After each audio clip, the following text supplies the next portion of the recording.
join us, as well as to have in our presence the Minister of Justice and Constitutional Development, who I will introduce shortly.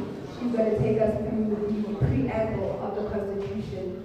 As we mentioned at the graveside, the Constitution of South Africa, its founding principles is that based on commemorationism, and we saw it fit in this room to remind ourselves of what it is, the values of what our Constitution is based on. So, without further ado, I'd like to call on Minister Mamurubai to please share with us and please join in the reading of the preamble. Oh, my bad. We'll get a keynote address from her later on, but I am calling up the Director of the Eliminating Racial Discrimination Unit at the Department of Justice, Advocate Audrey Subali. If you could just give him a round welcome. A round of applause, please. Please after him, will take us through it. Thank you so much.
So what we will do then is just to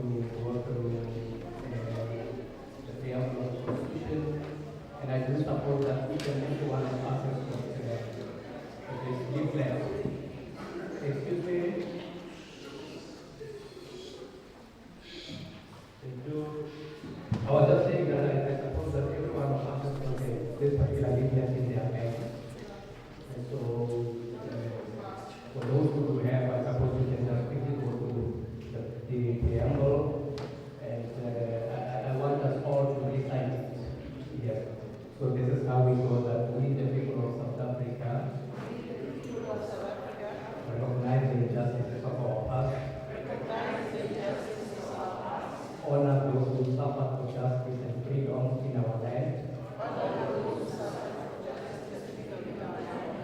Respect those who have worked to build and develop our country.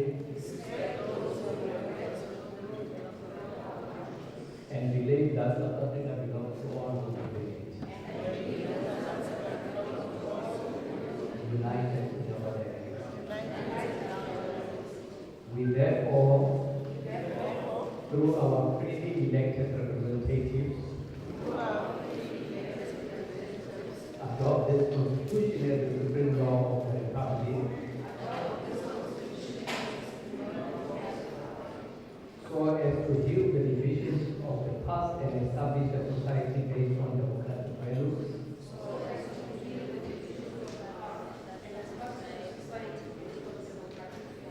social justice and fundamental human rights,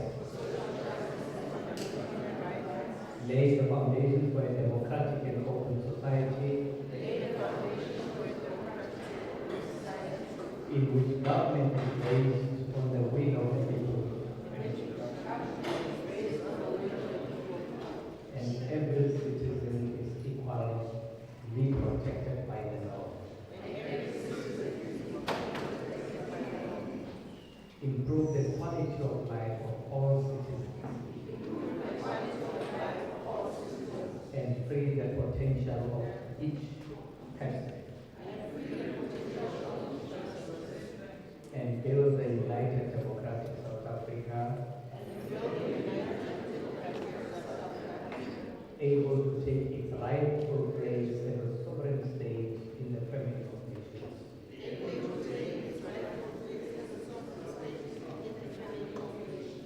May God protect our people. Khususnya Afrika,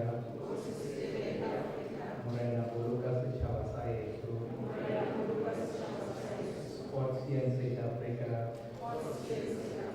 Scotland South Africa, God bless South Africa, Muslimu berbeza Afrika, Muslim kita Afrika. So we are committed to one constitution and one nation.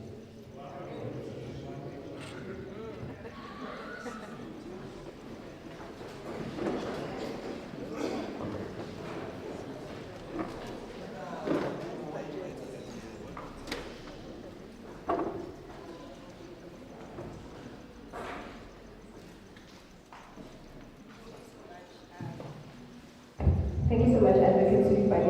We are still setting up for the screening of Free at Last, so I'm going to take this opportunity to call on Nini Molevi, if you could maybe come and use this moment to speak about an exciting project that the foundation has embarked on with me and a couple of colleagues as well.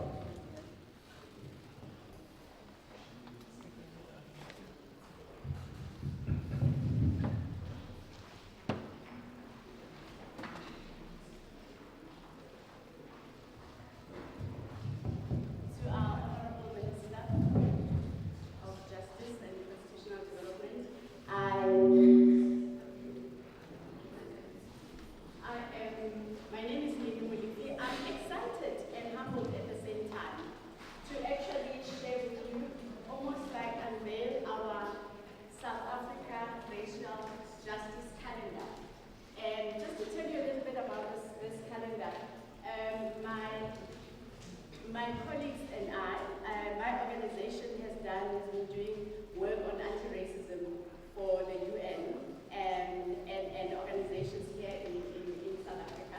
We've been working with the judiciary as well. So what happened is that last year I did a workshop in New York for the UN. And you know, those who've done work on anti-racism, you know that there will be engagement and people are interested, especially in certain events about South Africa. When I finished there, I went to my colleague, Dr. Alan Richter, he's a South African but based in New York. And I said, you know, I saw in that workshop that there is a need for people to know more about events in our country. How about we put together a calendar, a 360-day calendar of anti-racism activities in our country? And then Alan and I spoke, we were excited about that. And then we invited Justice Dennis Davis, because I knew from the work I do in the judiciary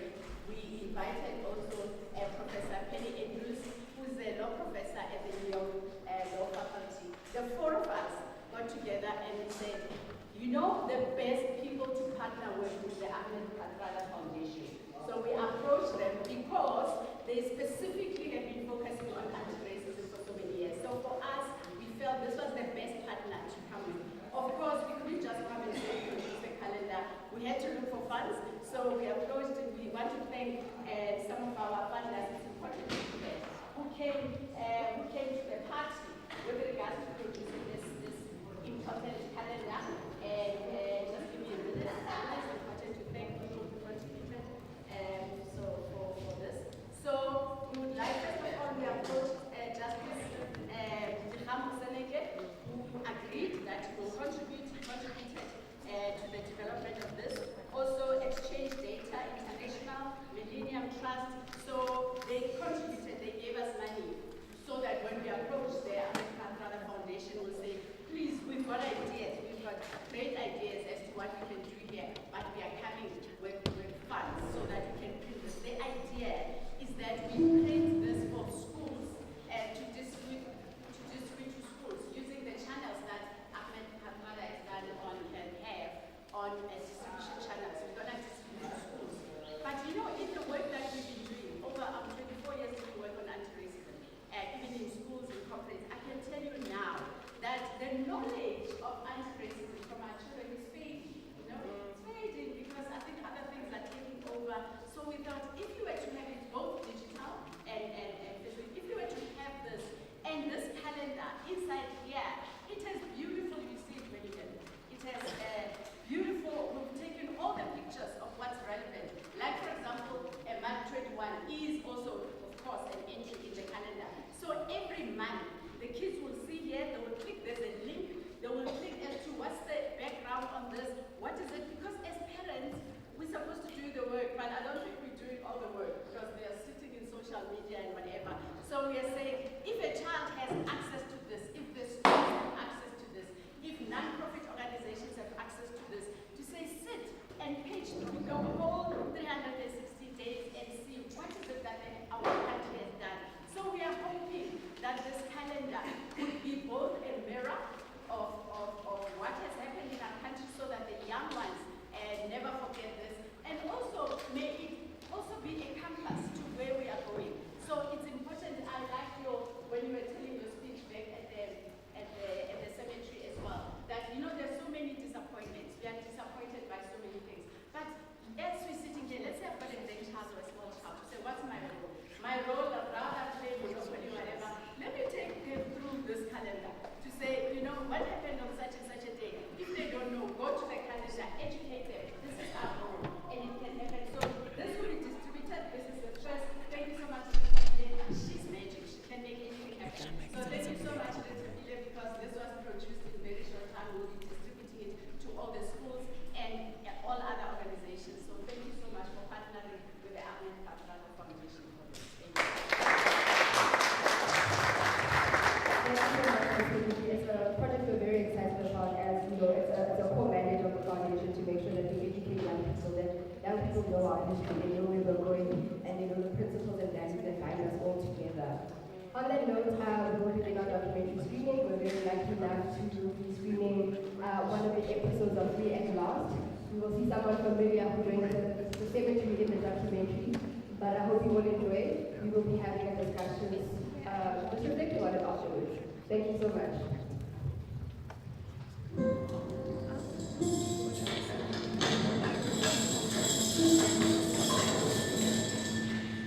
My brother Ahmed could kill a baby for such a birthday.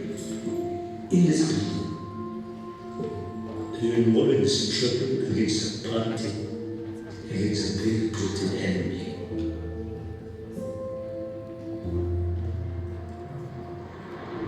This was a police station we referred to as the House of Horrors.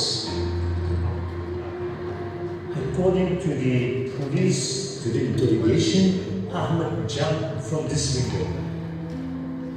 My mother, my parents, my family never believed the version of the police. That was a cover-up. We knew that it was they wanted to get killed. But 45 years later, how do you get to the truth? The government has taken a firm decision to release Mr. Mandela unconditionally. With Nelson Mandela becoming South Africa's first black president and the establishment of a Truth and Reconciliation Commission, the world was told that the horrors of apartheid would be forever consigned to the past. But today, 30 years on, the wounds haven't healed. Perpetrators are still keeping their secrets. People like me who are still need to talk. We have swept what happened in apartheid under the carpet and treated it. And victims are still searching for truth and justice.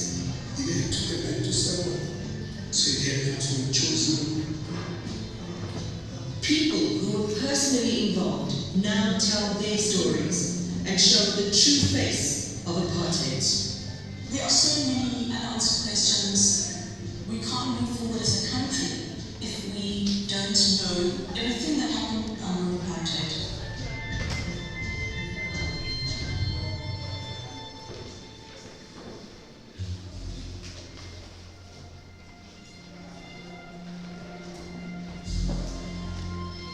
Discrimination had always existed in South Africa, whatever white group was in power.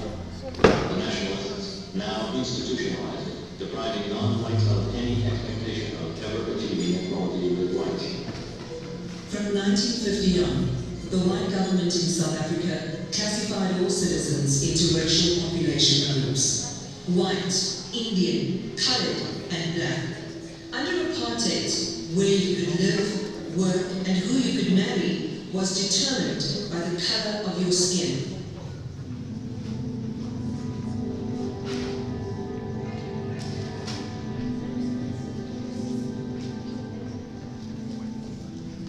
We had everything, we had all.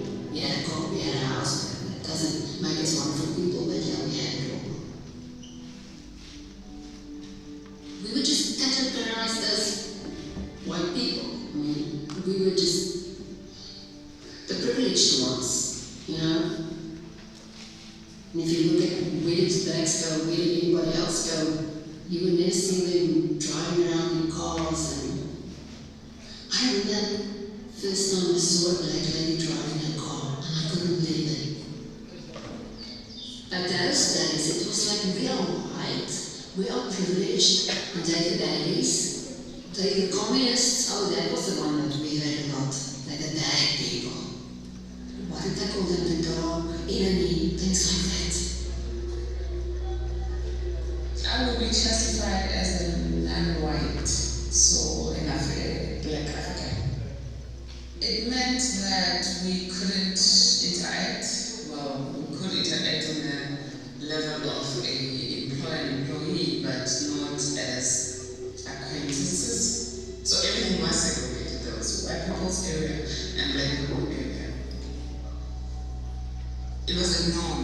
I wasn't aware of it as a kid. And because you're a kid, you don't know how it's abnormal.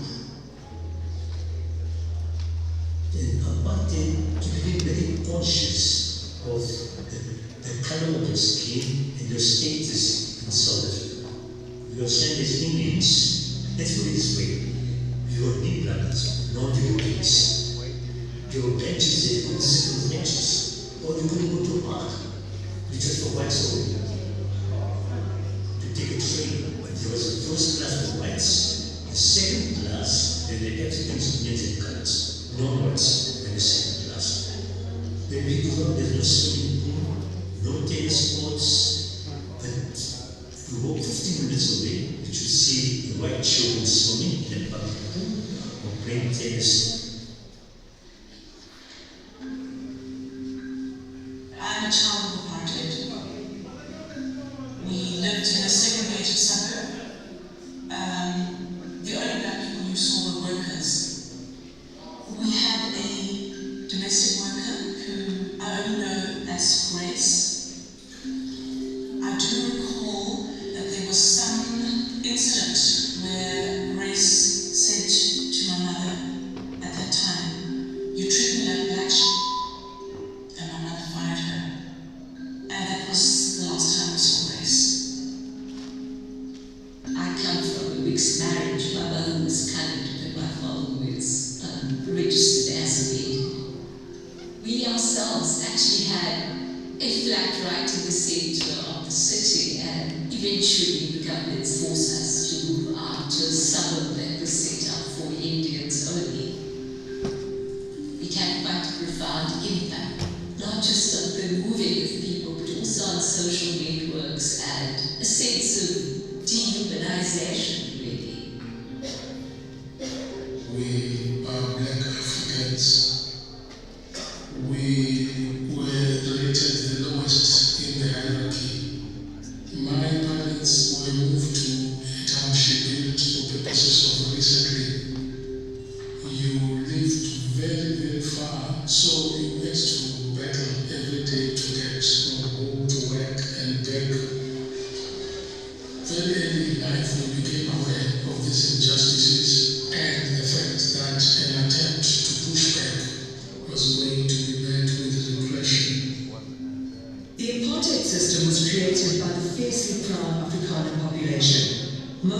whites of Dutch descent who had fought a bloody war for freedom from the British Empire.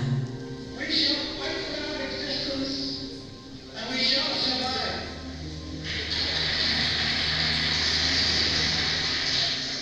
Under the leadership of Henry Verwoerd, South Africa became a republic outside the British Commonwealth. It made him a hero figure within his community and his family. My grandfather was Dr. H.F. Verwoerd, and he was Prime Minister from 1958 to 1966. He grew up with that strong identification with Afrikaner culture. The stories of this small group of people who fought against the might of the British Empire and how that we now at last have our freedom, something to be very proud of. And they also had very strong cultural organizations like the Broederbond, which was really a kind of a secret network of people in positions of power, making sure that only those who are loyal to the Afrikaner cause would be appointed, say, as the head of a school or even a minister in the church. The Dutch Reformed Church was influential in developing this idea that society should be organized according to these different ethnic groups. What the church did was to provide this kind of moral justification. We could buy land, we could own property, we could accumulate wealth. We have taken 87% of the land of South Africa for ourselves, and we're using God to justify this. Prime Minister Verwoerd introduced the Transkei Plan for the 10 million natives. The government intends to geographically separate the blacks from the whites, except those natives needed as domestics, porters, street cleaners, and mine workers. I think my grandfather was probably the most influential in terms of providing a kind of ideology. He was the architect of apartheid. Our policy is one which is full line Afrikaans word apartheid.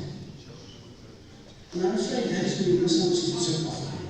He came up with this notion of, okay, we actually are not wanting to control and suppress the majority of black South Africans.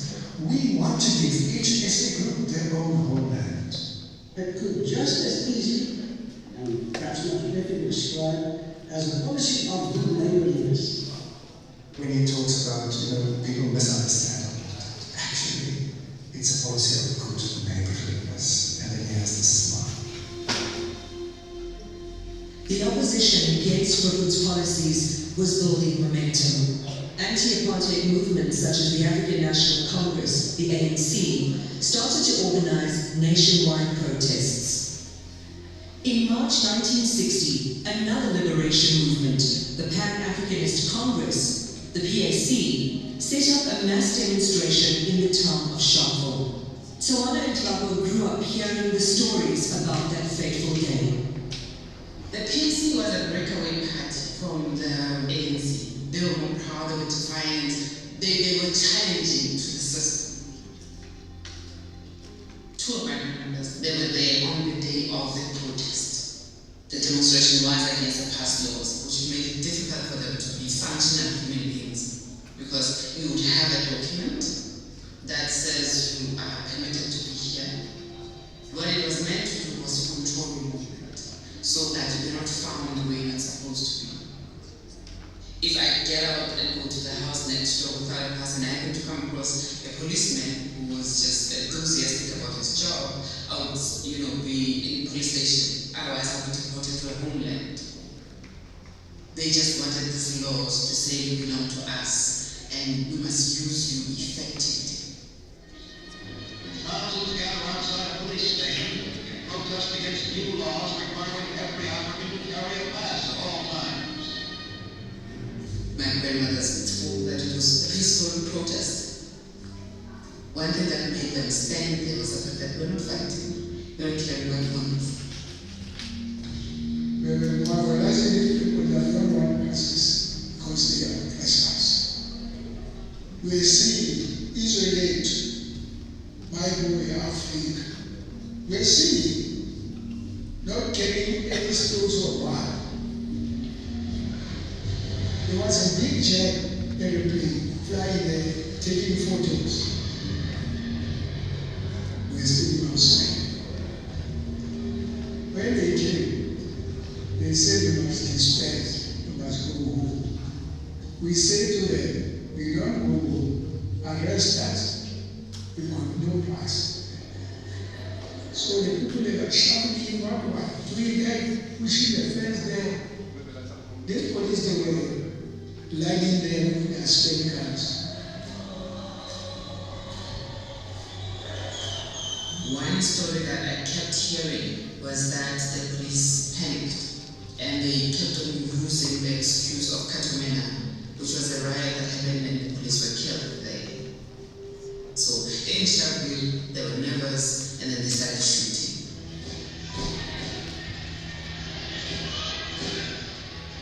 Shot at the crowd. It was a hail of bullets. They were shot at the back, running, and result of mass murder instantly.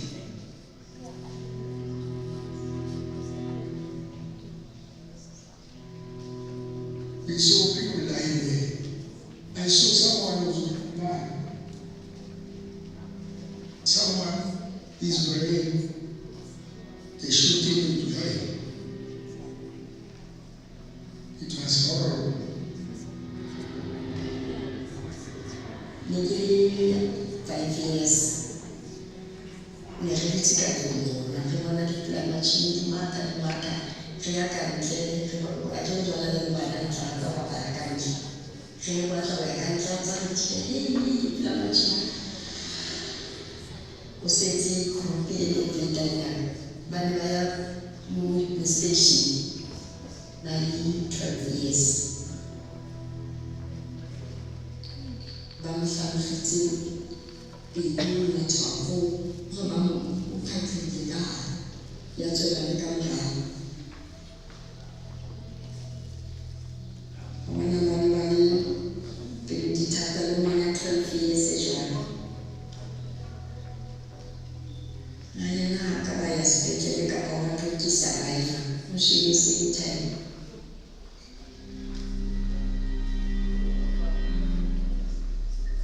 Ukikan kehidupan cara ciri, kamu bawa punya orang, ulang punya nak ulang boleh punya kehidupan yang satu macam apa. Punya tahu dia kali kehidupan. Di dalam adalah masalah ini masuk mulai. Boleh ngerasa kita ini sikapnya, boleh musim nanti mix.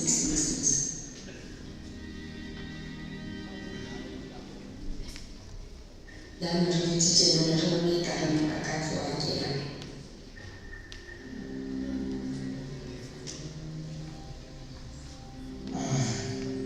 Even now, when I remember those years, it's painful to me. And for the pain, when you talk about 1960,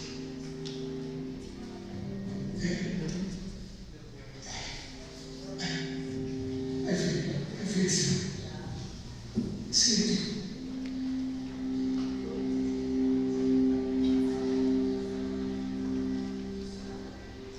The apartheid police reported 69 people died, but the Sharpeville residents say many more people never returned home from the massacre. We were told that when they started reporting the numbers, they kept on saying it was 20 people who died, it was 50 people, it kept on changing until they settled on 69. Hello, Patamatuba. Hello, Tamamuti. That's a man. Mocha, Sharpeville Police Station. Oloku padi to put on the batu. I said to the border. When I did that, I don't know how much I get to there. Even now, we don't know how many bodies will take to Korea. This is the most painful part. It is painful to me as a third person who hears this story. I could only imagine the people who were there. On the day of the burial, the coffins came and you were told that in this box, it's your mother. Nobody viewed the bodies for the last time like we do as African people.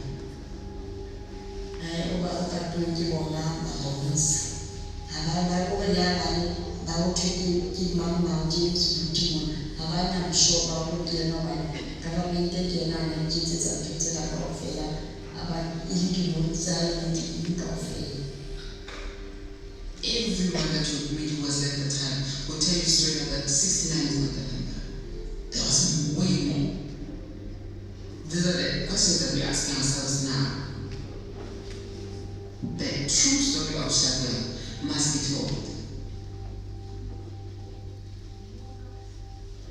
The tragedy at Sharpeville shattered South Africa's confidence and brought abomination and brought to the international opinion. Sharpeville showed the world the horrors of apartheid. But while the international community condemned the massacre, Prime Minister Verwoerd praised the actions of the police. I need to be very careful how I speak about him because so much pain is associated with him.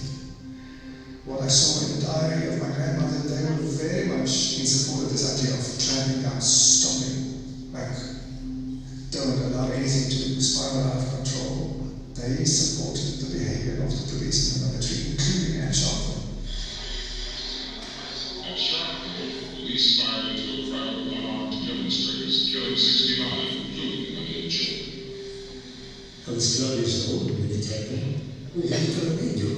My 3 brothers shared a room. We all listened to it together one big day.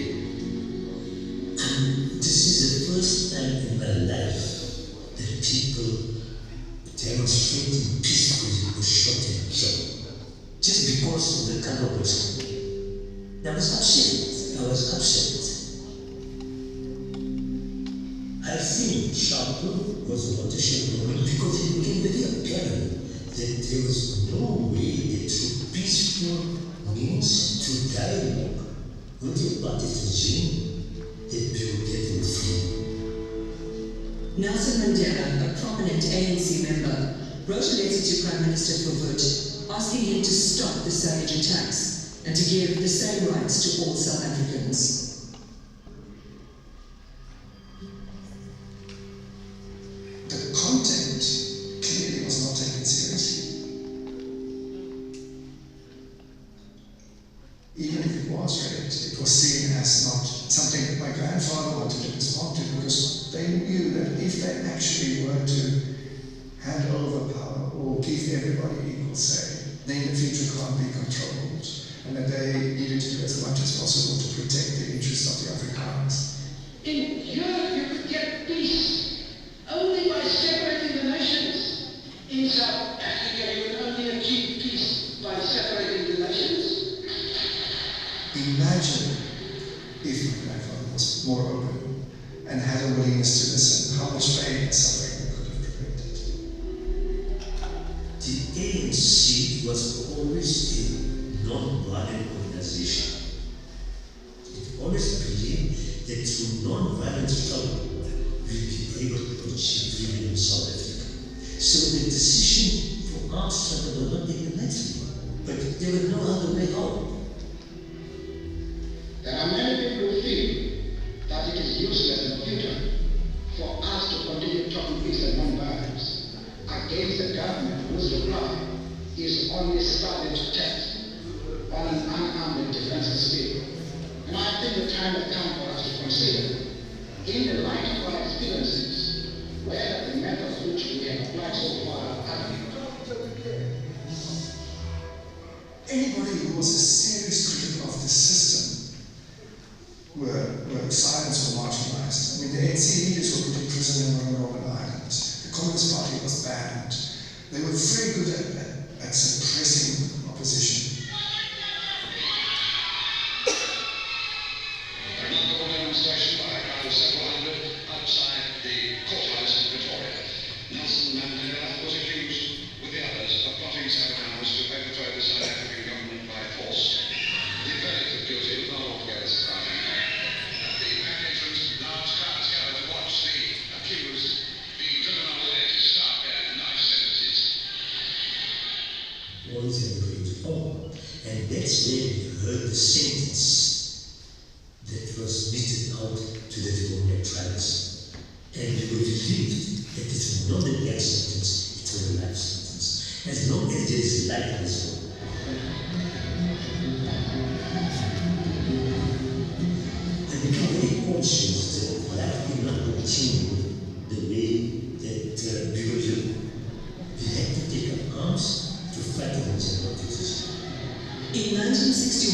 Nelson Mandela founded Umkhonto weSizwe, known as MK, the military wing of the ANC, to organize the armed struggle against the apartheid government. Its members were sent abroad to prepare for underground activities. My brother Ahmed was 8 years old and went to London for military training to the resistance movement. Ahmed was a very lovable person, empathic with the poor, not a tough guy, but a great person. And Ahmed always thought that I was not here at home, I always get into trouble, so he called me to London. I came for about 1 month. One of the founding members of MK was an explosive expert, and he gave his training in manufacturing of liquid bombs. When this explosion goes off, these liquids were all flying there, and to get scattered over the shore. I was trained for that before my departure back to South Africa.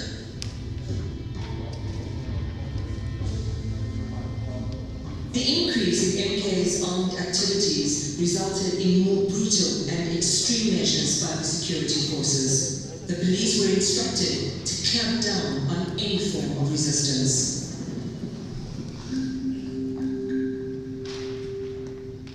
My father was a policeman back then. He was totally racist. I remember when my dad was walking there, my brother was walking there, and I was walking behind them. And my dad would kick the black people against their ankles. So he would just kick them. I mean, it was like, get out of my way. You know, what are you doing here? I felt so embarrassed. It was so cruel. I challenged him. I said, but why? Why are you so cruel? And then he would say, it's none of your business. Go to your room. I'm not talking to you. And then maybe you would add a hiding just to show me you won't ask that question again, you know. They were sometimes bloody involved in his hidings, on my legs and whatnot. He was grossly aggressive sometimes, very self-centered. As a policeman, I think he lived out that aggression. That part of the era, they lived it out. That was some kind of a game to them, I think. We saw newspaper clippings. My brother showed me them. So I thought, what is going on? We only know that my father was in trouble about this man that jumped from a window. And it was hush hush. My father never talked about this stuff in front of us. Never. It was a very difficult period. The apartheid regime was becoming more and more brutal, particularly towards political activists. Then, do you ever come back to this little flat, small flat with realism, back to apartheid, together with my brother Ahmed? We would be involved in campaigns against the apartheid regime. Liquid bomb explosion was one of the things that we would be doing, right? And then how to see how far we can go. Timon was a teacher who was also a member of the Communist Party, and my father knew quite well. He played quite an important role in mobilizing communities and students as well. He was in a vehicle with a colleague of his and was stopped by the police. And the police found all these documents, pamphlets, and stuff like that. I was still sleeping at 8 o'clock and I was surrounded by 6 secret police. And I was arrested and taken to the offices.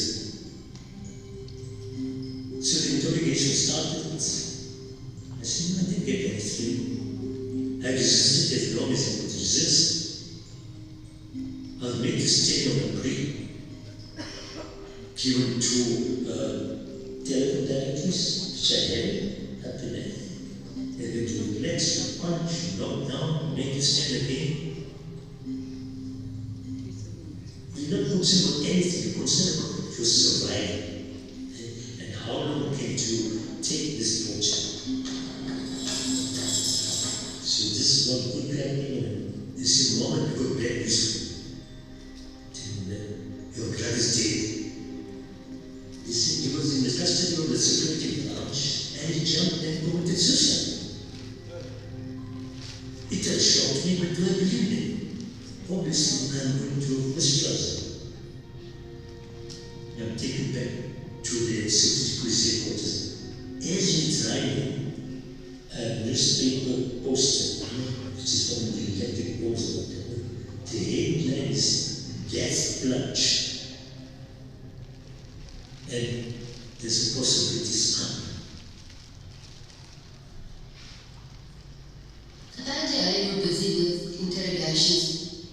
This man was sitting in this room with a big nose and supposedly ran past my father and jumped out of the window, and that's how he got killed. My question was always, what did my father do there? What was his role there? Why was he there? In the first place, I thought he did something to the man. Ahmed Timur was said to have jumped from the 10th floor. From what we've heard, he was so badly tortured that there's absolutely no way he could have stood on that ledge and jumped from the 10th floor. His body was brought to the mosque in Johannesburg for washing of the body, and a whole lot of people saw his body and the bruises and his face and his distorted eyes. Gruesome. It was the whole country. A nation comes to terms with itself, a people remembers its past, but this will not be a witch hunt. It's a chance for apartheid's lesser-known victims to share their grief. In order to deal with the past, a Truth and Reconciliation Commission was set up under the leadership of Desmond Tutu in 1996. It offered recognition for the victims and amnesty for those perpetrators who were prepared to give testimony. We are charged to contribute to the healing of a traumatized and wounded people. The apartheid regime's verdict of suicide in the Ahmed Timur case had stood for 25 years. His family now hoped they would finally learn the truth about what happened. My mother had to be persuaded. She went to the jails and she poured her heart. I think it was therapy for her. She poured her heart out. And Tutu cried. It is 25 years now, and then I will not forget what happened. And I still need to know who killed my son, and how is it possible that he would jump from the 10th floor and commit suicide? The perpetrators refused to come to the TRC. None of them that were involved testified. They didn't come forward. Nor the tricks or any other, the whole of the block of them. Absolutely no remorse. Much to the relief of the family, when the TRC ended, it saw enough reasons to refer the case to the National Prosecuting Authority for further investigation. The case is now left for prosecution. They could investigate. That was the recommendation in Ahmed Timur's case and many other cases. Nothing happened. Absolutely nothing happened. I don't call it betrayal, but the state should have done more. Human rights lawyer Yasmin Suka was one of the TRC commissioners. She was shocked that the case was ignored for so long. That's not just scandalous, but that's a violation of the rights of victims. These are the people who were in the trenches and who fought. They're the ones whose families made the ultimate sacrifice. You believe that they wanted to kill my brother, but how do you get to the truth? It can only be through a legal process. It was one long battle. I think it took at least 15 years. And this didn't happen in 2017 when they opened the inquest. After years protesting and collecting evidence, the family finally persuaded the National Prosecuting Authority to start an inquest. This has been a long time coming, and And I think in terms of combating impunity and fostering accountability, this is quite a critical juncture in the history of South Africa. But there was a major problem. We had one surviving perpetrator, the policeman Rodriguez. But the NPA claimed that they couldn't find John Rodriguez for an indictment to be served on him. The Johannesburg High Court will conduct a second inquest into the death of political activist Ahmed Timor more than 45 years after his death. A former apartheid policeman, João Rodriguez, was implicated in Timor's 1971 torture. Rodriguez was the last man to see Timor alive before his death at the notorious John Foster police station, as it was known at the time. A 1972 inquest ruled that Timor had jumped to his death. I was busy in the kitchen, and on television, they said they couldn't find my father. I was shocked. I thought, you had the guy. I mean, how can you not know this guy? And how can you not find him? It was like so obvious. And I said to my husband, let's find out who's working on this thing. And we started posting, and we sent emails to people, and we sent it everywhere. What happened was, they had a spelling of his name wrong. They had the Rodriguez was an Afrikaans name. Most people know him as Jan, and his real name was João Rodriguez. And they had spelling so wrong. In the newspapers, the spelling was everywhere incorrect. Fast as I could, I sent them the correct spelling. Nobody could trace where Rodriguez was. But his daughter made contact with my nephew to say, I know where Rodriguez is, that's my father. She betrayed her own father, a very big thing to do. Tirana's information proved to be a breakthrough. The police were finally able to bring Rodriguez into custody.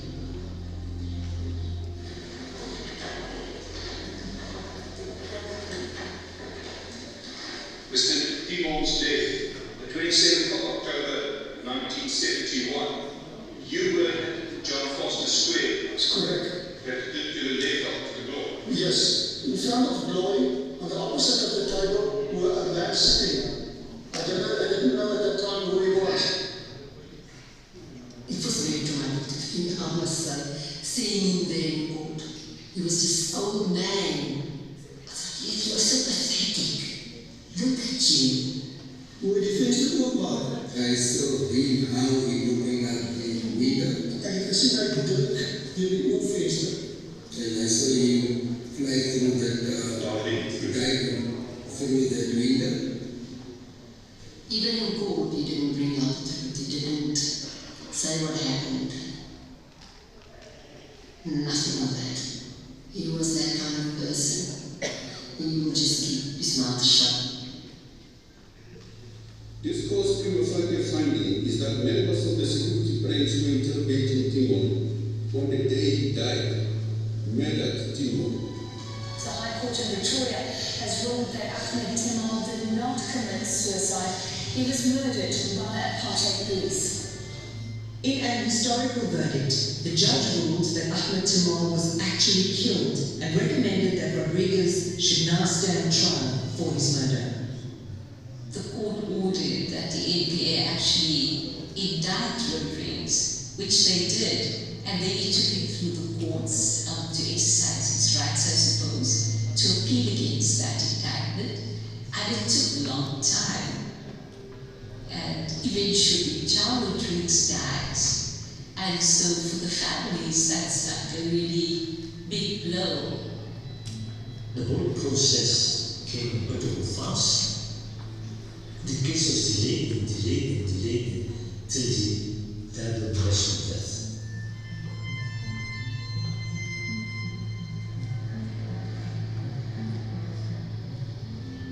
No closure. Timor's poor mother. She was such a beautiful woman, and I think she was prepared to forgive. I think she was prepared to forgive, as long as she could know anything to just know.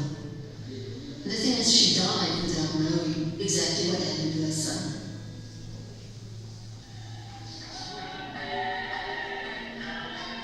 Not only in the Timor case, but for so many survivors of the apartheid regime, it is hard to get to the truth, even after all these years. In Sharpeville, residents led by Tsawana and Tlako are still campaigning for the actual number of those killed on the day of the massacre to be investigated. They believe it was more than the 69 reported by the apartheid police. For them, the unsolved past echoes in the present. There's a ritual that we do when we bury somebody. We have to see your body. Your family member must be the one that washes you the last time.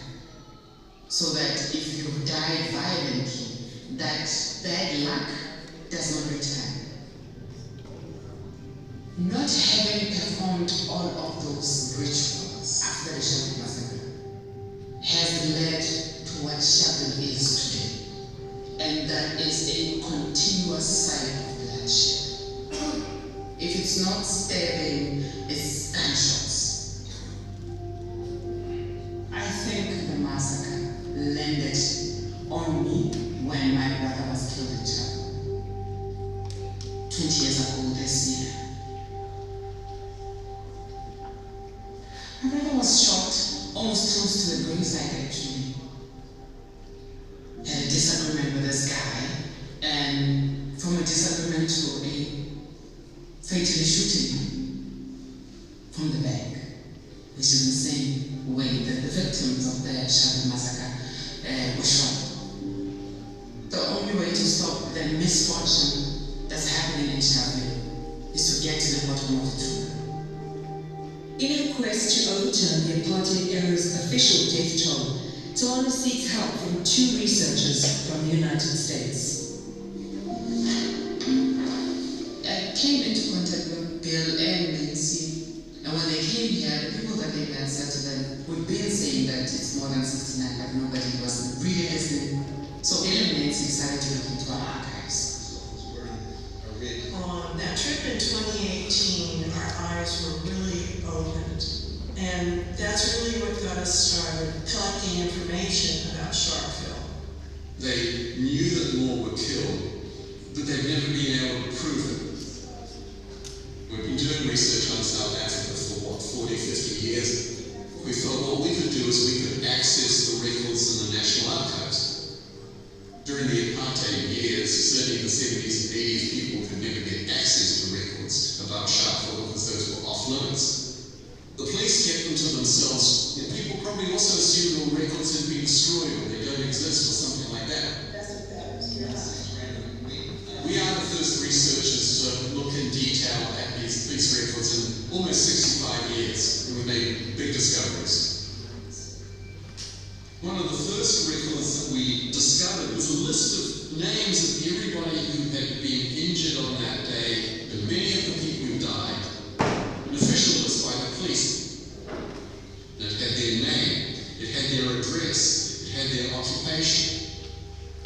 So I think of that document as sort of, it's like our Rosetta Stones. I mean, it just summed up everything. And as Bill said, it was an official document. It's always been there. The police knew. There's the entrance wound on the back, the exit wound was on the front. So it demonstrates the police are actually meticulous. We found individual files, including autopsy records for those who were killed, medical records for those who were injured, and then we made copies of them. We have ended up coming up with a total of, we believe, at least 91 people killed and at least 238 injured that day. It's at least a third more than was recorded. Here there is documentary evidence that can't be questioned that shows that far more people were killed that day than the police claimed at the time, and that has been repeated ever since. So not the figure that Henry Fulford decided that's the only one we're going to use. With the new information, one question remains. What happened to the bodies of those additional victims? We've identified people, but we're not really sure about what happened to the bodies. One of the fears of the people in Sharpeville is that when the 69 were buried, that there were actually multiple bodies in those coffins. And in fact, the South African apartheid authorities have at different times buried multiple people in the same coffin, or buried multiple bodies in the same grave.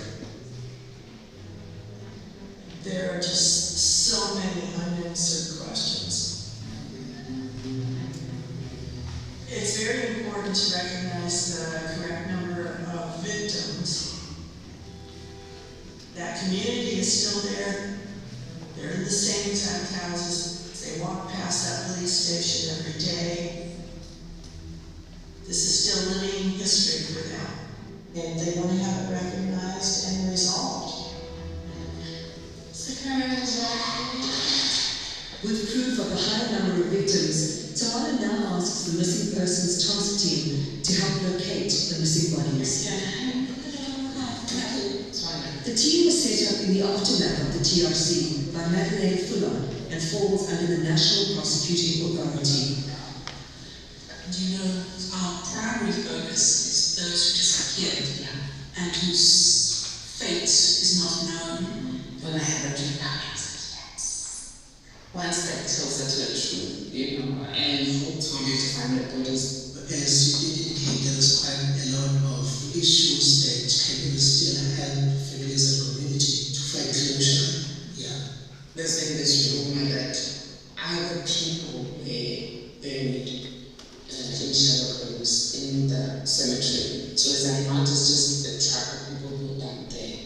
And if that is true, then it will make sense that there's people that are unaccounted for, you know. We always try to start with the very concrete. Maybe we take 1 or 2 names and then we work with those and we see where those. So he did. So the most 26 was that December. That's 26 is incredible. Yeah, it's a huge number. It's a huge number. It's not just like 2 or 3. Yeah. That's a significant number. Yeah. According to the research that Nancy and the one who left of the deceased goes up to 91, but right now it's 95, so the count that's right?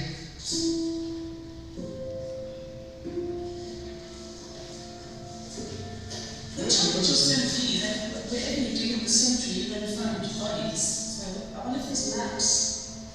John, you lead the way.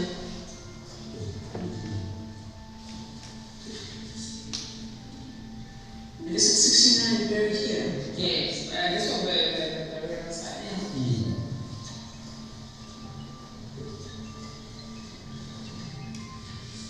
The difference between 69 and 95 is a huge number. Where are those people? Where are they buried? You can't say rest in peace. We have to correct what was done here. It's a lot of words. It's a long place and a lot of information all at once. Where can we start? Definitely the additional 20, 25, 26 other victims. I think those must be investigated and their burial places established. I think you've rocked our worlds. The information about the additional victims. Yeah. And that's incredibly important that they get recognized and included. Yeah. Following the visit, Madeleine Fuller agrees to bring her team back in the hope of finding the additional victims. We have to find the missing bodies. I believe it's the only way to see a tangible change on the lives of people of Sharpeville. We need to dispel all the lies that are about to told.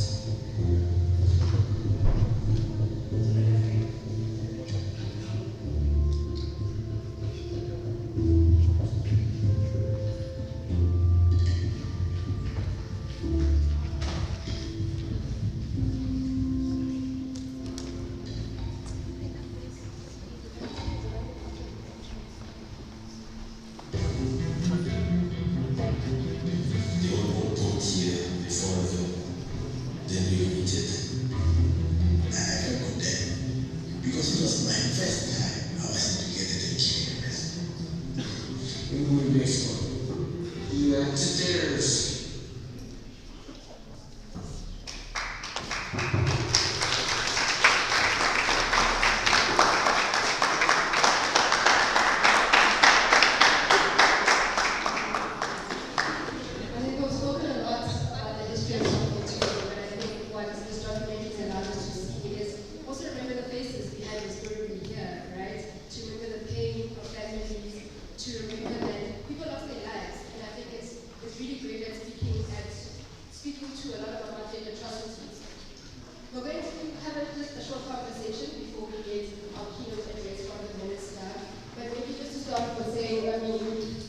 Maybe just to introduce us, sorry, from DOJ, who will be assisting with facilitation of this discussion. She could just come up. But maybe someone would like to start and share with how watching this documentary made them feel. What are the thoughts that come to mind? Anyone? Well, we'll pick up people.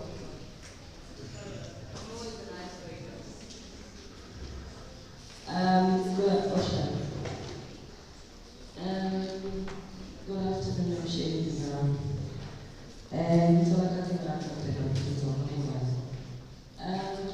Look, I've never watched the documentary before. I'm actually disappointed that I'm watching it now. Also, I'm asking myself, how available is it? Because sometimes we get told our history, but in our terms and conditions, in our dictation. I don't want to turn harmful on it. I want to play that for more young people, because I'm older than that. But I want people to know my history.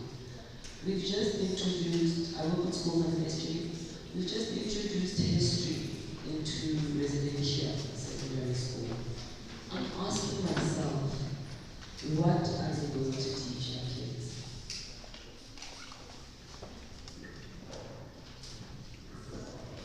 I think it's such an important question. What are teaching our kids? Are our kids familiar with this history?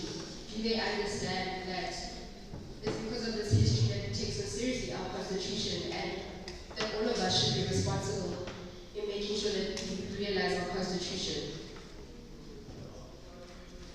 Anyone else who wants to share their reflections? We're very lucky to have with us members of the Community Support Group. And Community Support Group was an organization that was developed after the events of the Sharpeville Massacre, and really seeks to try to make sure that the history is remembered. They put on as one of us, I think there may be some opportunity to ask one of them to speak, to share with us how they feel when they see their history documented like this.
Bana ba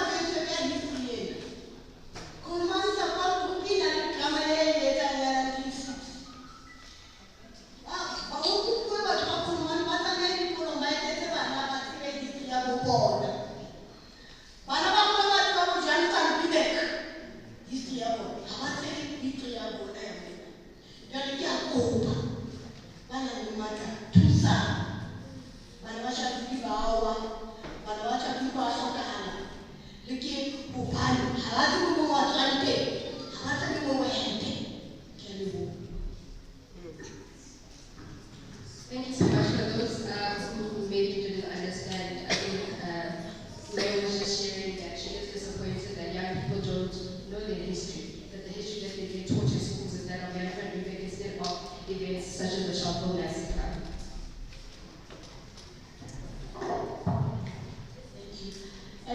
You know, watching this documentary, it just brought back to me the importance of documenting. You know how in families they would say, please ensure that you have family trees. You document. Because when your grandmother, your grandfather passes away, their kids don't know what happened. This is so important. You know, we often have things like watch parties for sports or whatever. As I'm watching this, I'm saying, it's almost like, how can we have watch parties for the young ones to watch that? And I mean, to have Sister Toinette there being here, telling the story, watching her, that these are the people who actually can tell the story firsthand. But it's one thing to document it here. How do we ensure that it is being watched? Like Mama here was saying that, you know, our kids know young van Riebeeck. How do they know stories like this? So I always think we need a creative way of coming up with watch parties. We have rich stories about our country. How do we distribute and ensure that kids do have interest? You know, when I tell some of my kids around what happened, we were asked years ago to walk with a compass. They said, really, you joking? How can that be possible? And you can see that, hey, where do I even start? So there is so much that we can do around not just distributing, but encouraging them. How do you watch this? Because this is your own story.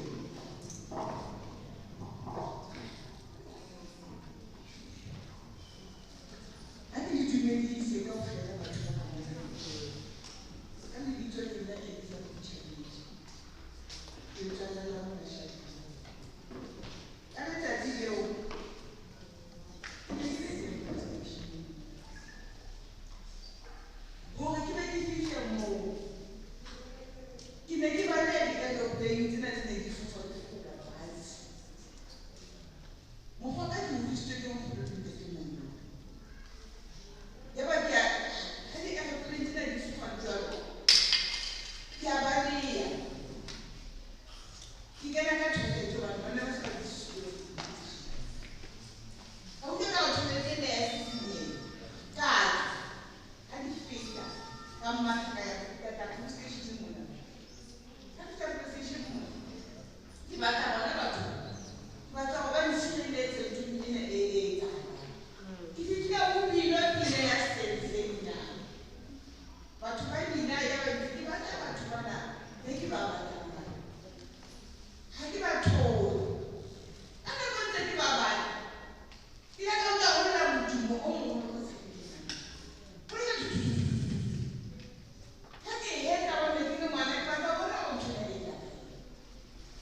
that healing will come soon.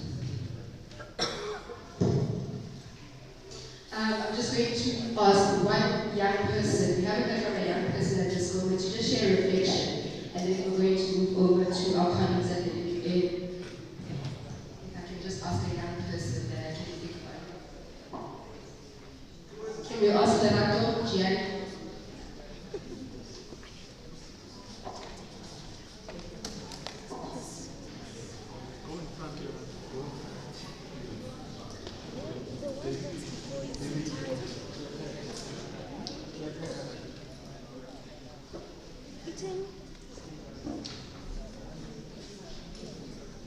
Just the cable. Okay. Greetings once again. Really caught off spot. I think earlier on when we were at the graveside, I had a bit of joy to say I'm happy that young people understand and grow. But sitting down and watching this documentary, I'm filled with so much pain, disappointment. I'm so grateful that I was not there, but the big question is history repeating itself? Because in the midst of us thinking or believing that there isn't much bloodshed in massacres like this, but here and think of the corruption that's happening, the false information they are given. For so many years, I believe a few people knew, or a lot of people knew that it wasn't 69. And at the end of the documentary, we saw that the family is feeling that it becomes corrected. But the question now ringing in my mind is that, is it even 95? Is there more? We just heard Mom saying that she was injured, right? So even those who were injured, we heard in the documentary, it was more. But the big question is, what's next? What are we going to do as young people? Or are we just going to ignore, we were not there, it's not about us, we don't care? And another question is, what is the next generation going to be taught? Are they also going to be fed some of these lies? Are they also going to believe these things? What is the action that can be taken? What can be practical? Is gathering and talking about it enough? What can we do together collectively? What can we propose? What can we offer ourselves to do? Yes, dialogue and documenting is so much important, but until we take the stand to do something, I'm not sure if that's enough. Thank you. Thank you, Lerato. We're just going to give the colleague from the UN, here, an opportunity to address us, and she will continue the conversation and we'll be able to take more questions.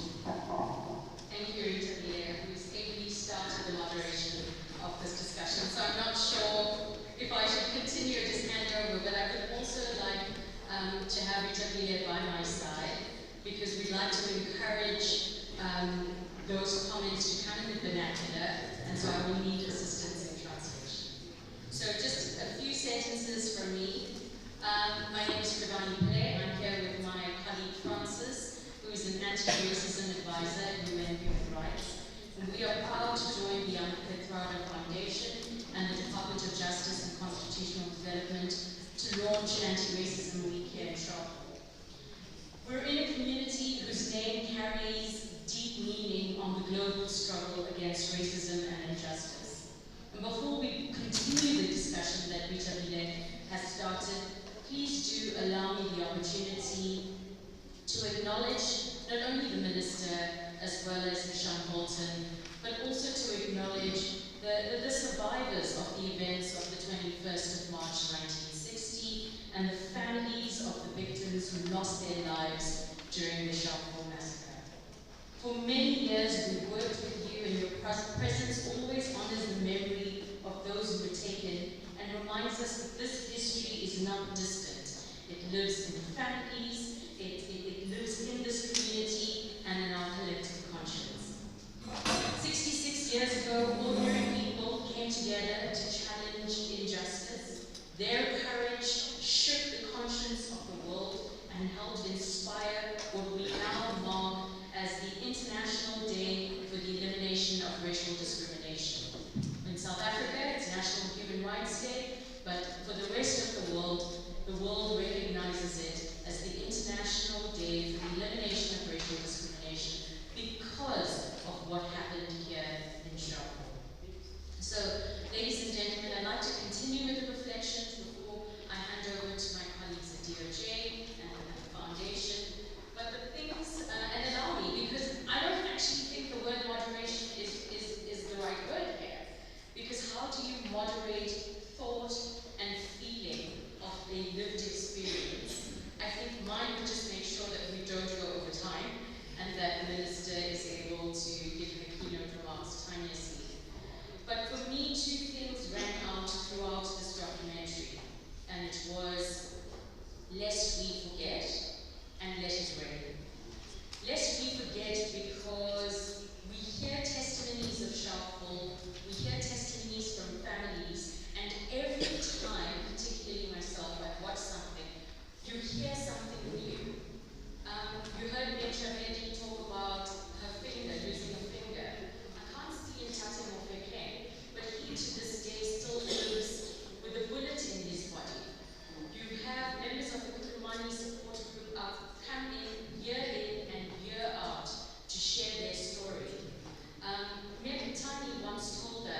in Sharpeville, but that was not the case because there was not even stones on the floor.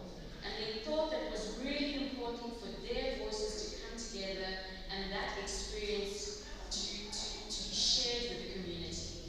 It's resulted in a 30-minute play that the Kulamani Support Group put on every year for this community. And the reason I'm bringing it up is because as I'm watching this, we know that there's so many other stories that we've not heard, even 66 years later.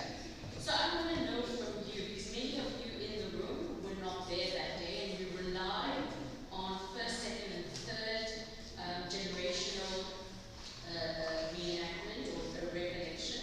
But what connected you with what happened then to now, and in grounding what the challenges remain for not only you, but for this community in Sharpeville? And I'd like to maybe kickstart that direction for this portion of the group discussion. So if anybody would like to please share their thoughts, you're welcome in the vernacular, and I will rely on my colleague Rita for translations. Thank you.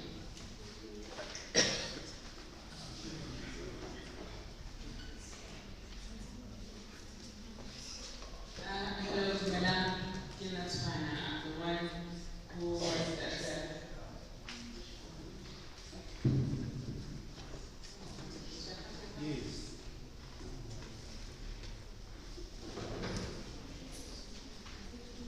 to Madam Sanbanan, to Madam Minister,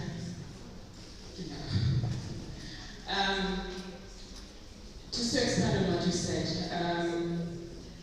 we always talk about the victims, the people who were shot. What we leave out of the conversation is the perpetrators. We never, nobody can name the number of policemen with guns. Nobody can count how many helicopters or fighter jets were hovering over Sharpeville at the time. Nobody can say who gave that order to release military services. These were big vehicles.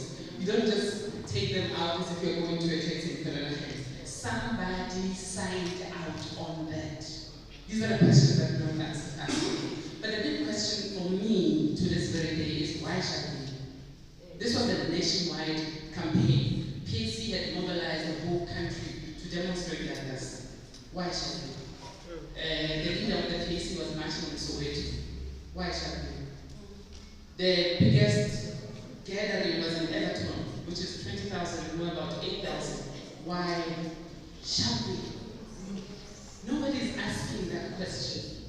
And nobody's asking, where are the people who shot at that particular day? Instead, we keep hammering, so and so was shot. Mary did not do this to herself, she was a kid. So until we answer those crucial questions, and Sharpeville is given the truth from the perpetrator's side, so that we understand why we became victims. That's what I want to know. Thank you. Is there an extension or a comment to that statement, or can we continue to? Because I think that's a great starting point.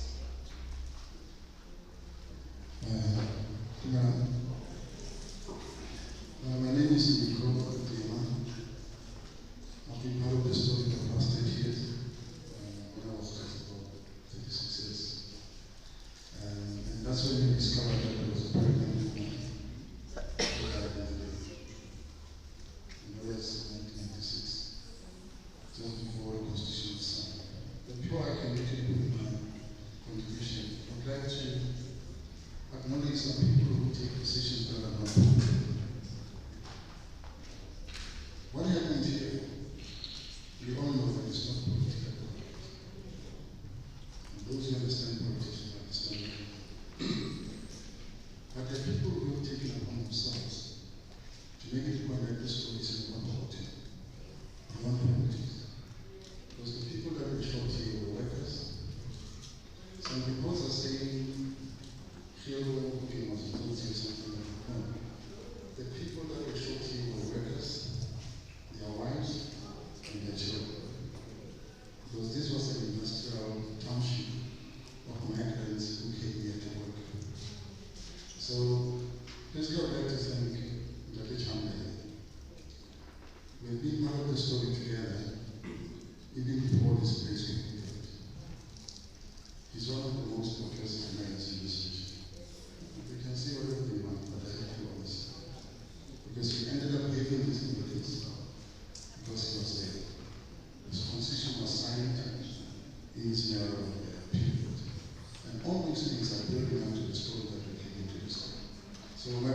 issue is this one. Firstly, there were no helicopters in 1960, the technology that came after that. But the planes that were here were military trainers that were coming from the South African areas. And no military plane can come to a township without a flight plan, and that flight plan might be approved. But the whole thing has to be approved by the President, the Commander-in-Chief, or whoever was responsible at the time.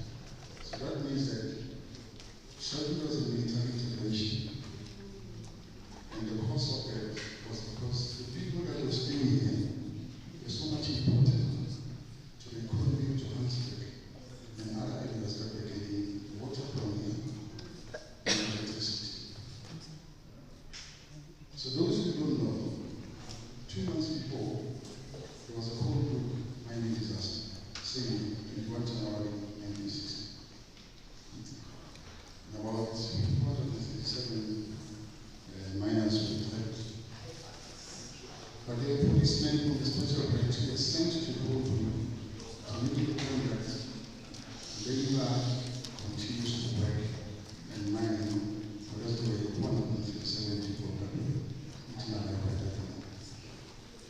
The same policemen that were there were the one that was dispatched in Sharpeville on the 21st of March 1960. They were only protecting one thing: the economy of the region in this region.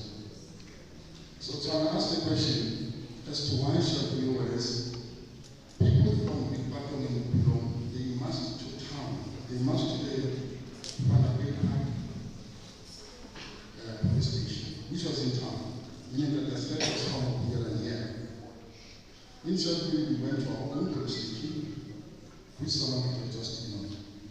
But for a massive number of people from 2 townships to go into town, those are the people that we think were supposed to be shot, because the threat was direct to the economy of Honolulu, but they were not. They were dispersed and they were not. So people here, and it must be reminded to young people that we have to understand where you come from, because that history is very important. People in Sharpeville, because they were shocked because that was not supposed to be seen ever in the history of South Africa. There was never to be a time where South Africa would have the second load shedding in 1960 in a couple of years. First load shedding happened because of coal, because there was no coal that was going into. That's all to actually power it so that Johannesburg can be it. So Sharpeville and Stewards and Lloyds and ASCO and all these companies that were based in Panama, where the majority of the year was coming from Sharpeville, could not work. It means that gold will never be mined. It means that everything that has to be, the trains will never move because there won't be electricity. And the people in Johannesburg will never have water. Because those that are actually claiming they're working at the water won't be going to work. So the only way to do that is to make the point that if we shoot these ones and they die, no one will ever stand up and say anything. So that's why they didn't kill them in Everton, because the labor from Everton was not that much economically important like this from Sharpeville. Lastly, there's a child, James Boudiers. He was 12 years old. And according to the report, as far as the assessment came on, there's a boy who was 12 years old who was shot on both sides of his head. And was still clinging to his wire jaw. So let me ask you a question. Who has ever seen anyone being shot on both sides of the head by 2 different people? It's impossible. Because the one that will be shooting from this side will be putting the one in front of his side. So it means this boy was shot and fell, and another person came and shot him. There may be 2 reasons. Because he was shot in the head and he was still breathing, someone decided to end the suffering and shoot him again. But the possibility is that there may be someone who said, we can't let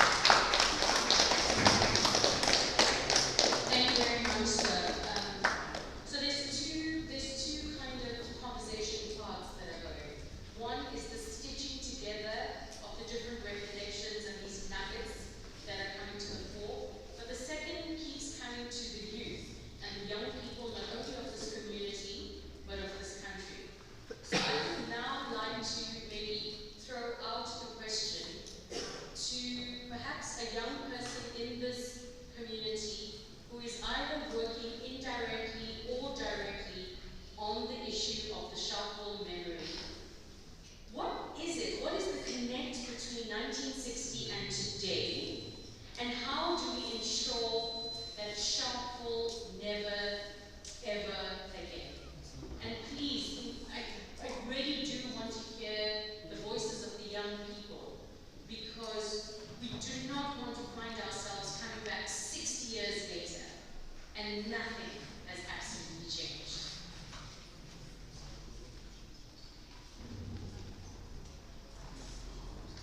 Actually joined by young people from Kizo Development Center, which is now the old Sharpeville police station. So maybe one of them would offer us a reflection of what Krivani has just asked. They're sitting at the back there.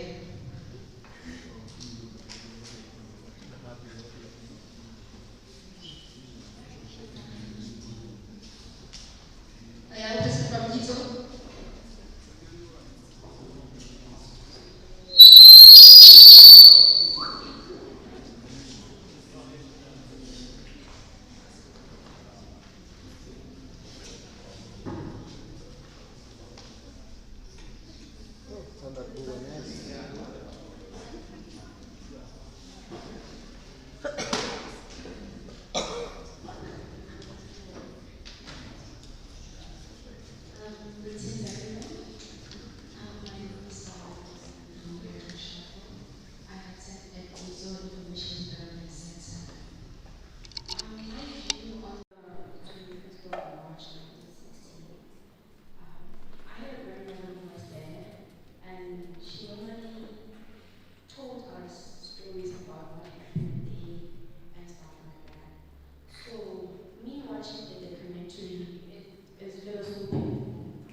Together with the Anka Prada Foundation and all of the partners in the room.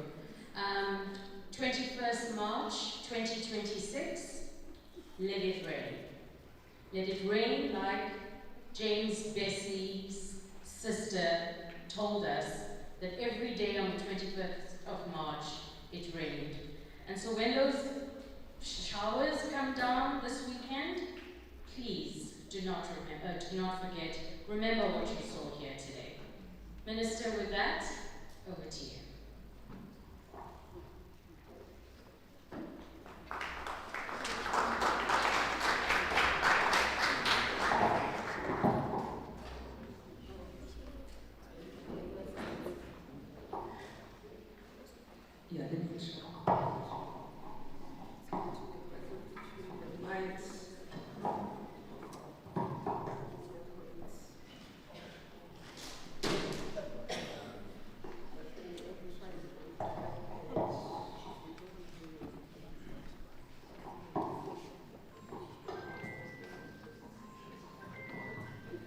It's already afternoon. Good afternoon, everyone.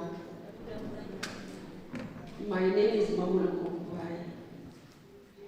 I'm Minister of Justice and Constitutional Development in the Republic of South Africa. I'm quite honored to be here to join you. I think, colleagues, it's a very intimate room, so when somebody whispers, they think they are whispering, the echoes come back. That's why it sounds like we're making too much noise. It's good to be back in Sharpeville Precinct after some time. I've been here several times as a child born in Soweto, and in Gauteng. I'm honored here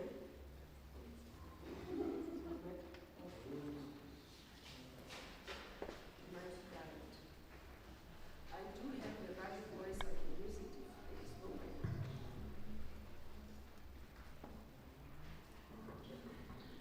I'm honored to be here to join this actually day.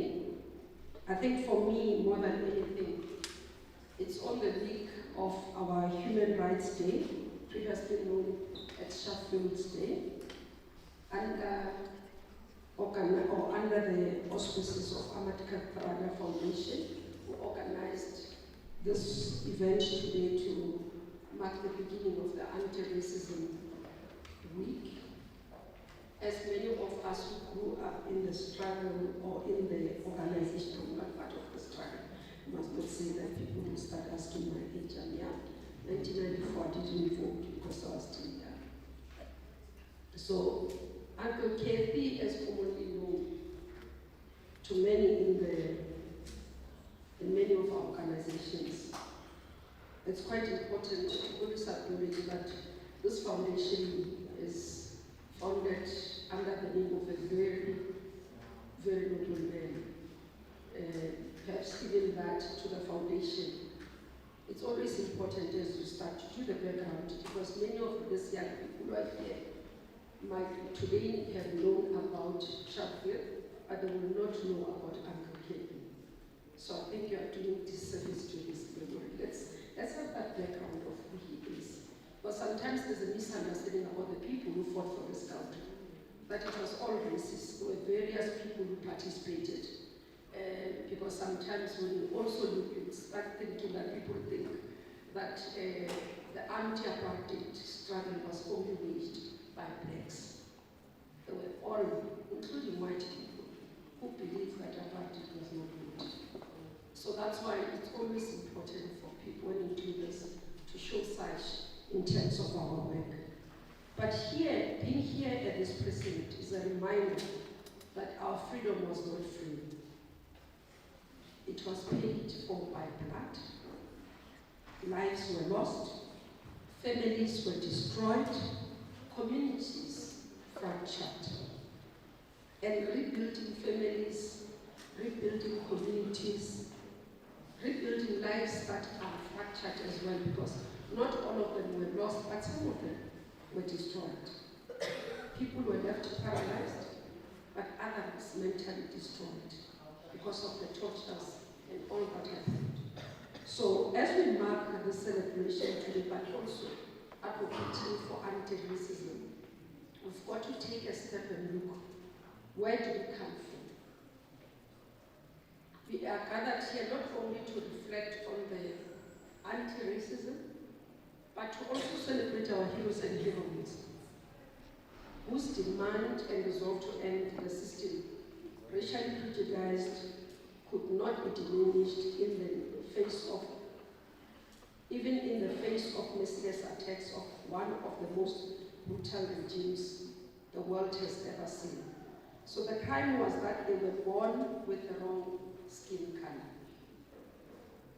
those who were killed. Their killers were filled with irrational racial hate, inspired by imperialism, misguided by religious belief, mercilessly or merciless exploitation, and wrong-headed race science. So they, as you saw on the documentary, they had some level of belief that God made white people superior than black people.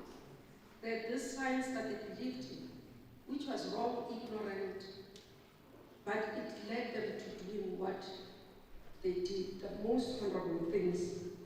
That, for example, as we look at it,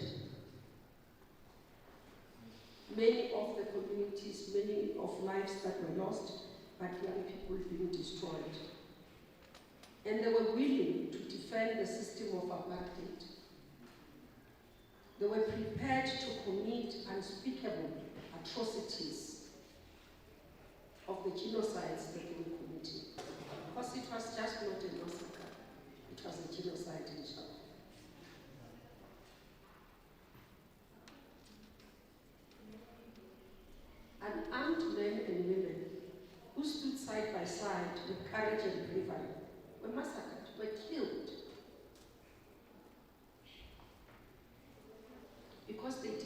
to be treated equally citizens in the country of their birth. Their demand was that the law should not have eyes, that the law should not see race, and that it should be applied equally to all citizens. They died so that the crime of hate such as they suffered should never happen again in our society. They laid in their lives so that the future generations like us, who are beneficiaries of the struggles, can build a prosperous country that belongs to all who live in it. Our Constitution is a foundation upon generations after generations will stand to continue the fight against underdevelopment and racism. Throughout the more than 350 years, and I always want to emphasize this, it was just not a decade, it was just not 20 years, it was 350 years that apartheid ruled this country. Not only about where we were deprived of the rights in terms of land, properties, but the system was built in such a manner that it was entrenched from where people would live. They would be segregated. The courts in our land were differentiated. That's why you would have courts in terms of your Bantu stance. Segregate people into their Bantu stance. That's why you have Soweto today, people forcefully removed from Sophia town to the areas in the Lowlands because they meant to be saying that you blacks stay there, colours stay this side, but also to cause divisions amongst ourselves. Education was also segregated. Access to health, access to job opportunities, the skills that were given, and that's why the legacy lives on. That's why many of us will have parents who can't read and write. It's not their doing, it was the system. There are generations that were denied opportunities. So, compared, it was a racial system that ensured that me and you as younger generation that comes, because some people say, but 30 years, how do I compare with somebody who inherited a trust fund when I inherited poverty? Because that's the legacy that was left. When parents and families were ripped apart, when mothers were left with children and with no husbands, because the husbands were put they were taken from our families. So children, majority of the young boys grew up without knowing what is the love of a father or a guidance from a father. That's the system. It was meant to break, not only in terms of access of what we see, but from the core of social views. Destroying a family in a community is destroying the future. Yes, we are proud, many of us in our communities, to say, I raised my children as a serving parent. But majority of you, it was not your choice. It was the apartheid system that ensured that as a mother you are left alone. Because the minute the father goes to work in the mines, leaving you behind, and then found another lady there and start another family. And we have boys that grow up angry because the father was not there. This is a society that apartheid built. It's not a society that can be rebuilt easily. That's why I'm saying the project of rebuilding is not about just only rebuilding the infrastructures. It's not just about us ensuring that children can have access to education. It's about us rebuilding families and rebuilding our social core in our society. This is what apartheid has done.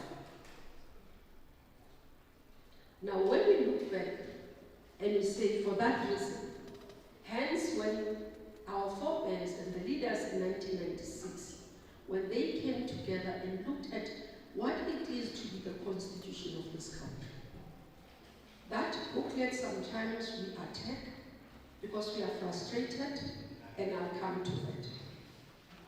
But it was a widely consulted document. Like now we're talking about the national dialogue. When the constitution was to be made, every sector was consulted. There were community or town hall meetings that were convened across the country, from small villages to our townships to our urban areas. And people and South Africans were asked, please make an input of the South African mind. And that's what led to the Constitution.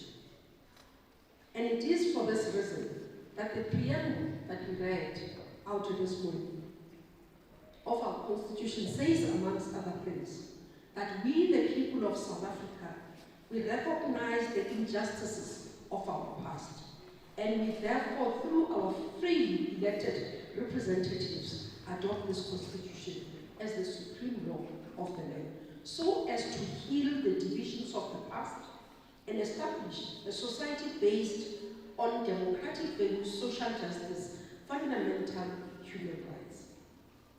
Now, it enjoins all of us to work together to improve the quality of life of our citizens. But it says that we can't move on without recognizing that there were injustices. Now, that's why when we talk to certain organizations who say, but you are now doing racial policies, you can't continue to want to say no BE, you can't continue to want to say, and you say, but the Constitution says, let's recognize the injustices of the past. Let's recognize, for example, that the black woman in South Africa was the face of poverty pre-1994. And check where is that black woman today. Is she still the face of poverty? If she's still the face of poverty, then the mission is not yet accomplished. It means we are still in a journey. And this Constitution, it's a living document. It's not perfect. It's a document that continuously we must reflect upon so that we can be able to evaluate where we are and where we are going. Now, many will say, as you are saying, Minister, that we must heal the divisions of the past. Where are we? TRC said, Sharpeville Massacre happened. Have we gotten the truth? And I must say here today as we gather, that we remain committed as government to ensure that the perpetrators of apartheid crimes, as per the report of the TRC, actually face the music. Hence, when allegations emerge that there has been attempts to stop prosecution, the President established the Commemorating Commission so that the truth can be known by those who actually, if it has happened, can be brought to you. But let me just give a short review of what has been done. We have opened 11 inquests through the NPA. 6 inquests have been concluded. You have seen the Timor inquest is amongst them. The COSAS 4, where actually there's been a decision that they must face the music, those police officers. We currently have 158 matters that are under investigations. 35 decisions have been taken for inquest to be opened and also prosecution. We currently have 7 criminal court cases that are ongoing on apartheid crimes. And we continue to receive applications, and I'm going to say this because it's not only government that must, we don't initiate the inquest. There must be an application that comes through. That's it, we are requesting this matter to be reopened as an inquest, and then an inquest, and then the investigators will be assigned to look at the matter and then open the inquest. And the Minister of Justice then signs off the inquest. So there's been quite a number. I've got a year in the portfolio, I can tell you. I've already authorized more than 10 inquests as Minister of Justice to be opened, to be investigated. And we'll continue to do so, because this will help us to heal the divisions of the past, will help families to have closure. I am informed that the work that has been done by the NPA team under Ms. Fullett is still ongoing and the report has not been finalized. I'm saying this because I saw at the end of the video, it was saying, calling for a change of the figures. The change of the figures can only be done when, for example, the mapping has been done, the DNA has been done, and we locate the individuals directly to the massacre. Once that report has been submitted, as the minister, I will make a recommendation to the president in that regard. Because you don't want to assign numbers or people then later you find that it's not true. Maybe they died on a different. And let me just explain how that works. You would have seen that we've done a number of reburials across the country, and others even outside the country, whether from Angola, Zambia, Zimbabwe, and Lesotho, Mozambique, all the countries that have actually hosted our freedom fighters. The NPA team led by Ms. Fullett actually does that work. They go, they dig the graves. They go, once they've dug the graves, they look at the map to say this, for example, shallow graves, or this is where the people have been buried. They go there, they then dug the graves, take the bones, they have to test them. They must be sent for DNA. All that work is paid for by government. No family pays a cent for that. We do all that because we understand it's our obligation as government to be able to close this history. So they do that. Once they have, then they reach out to families. Sometimes even when we go, for example, the last team that went to Angola, we had families, we had ex-political prisoners who were there, but also sometimes those who are freedom fighters who are part, who can help work. And as I say, it's government that pays even for the transport of the families and all that. And then we take them to that so that they can be part. Because the DNAs have to be matched with the families so that we can be sure that these are family members. Once that is done, and then we then do and authorize the reburials in the country. So if it's outside the country, we bring them back, then the reburial does happen back in the country. If it's within the country, then we negotiate, we talk with the families, and then they tell us where they would want to be buried. Some were buried, for example, those all that were buried in Yomami Lodi and others out of the gallows, we've been able to take them back to their families across the country for their reburials. I'm explaining this because I want all of us to consistently understand that this is a journey. It's a journey that can't be closed overnight because as we work, some information comes forward. But again, urging those who have information that perhaps might not be in the hands of the state to share the information so that we can help families to have closure. And part of the today as we do this work is also just to share information on what government does around this area of work.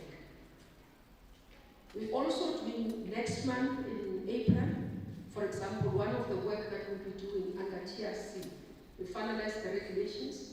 You'd remember during apartheid times, there would be houses where freedom fighters would go in as part of hideouts, and the apartheid government would actually bomb those houses.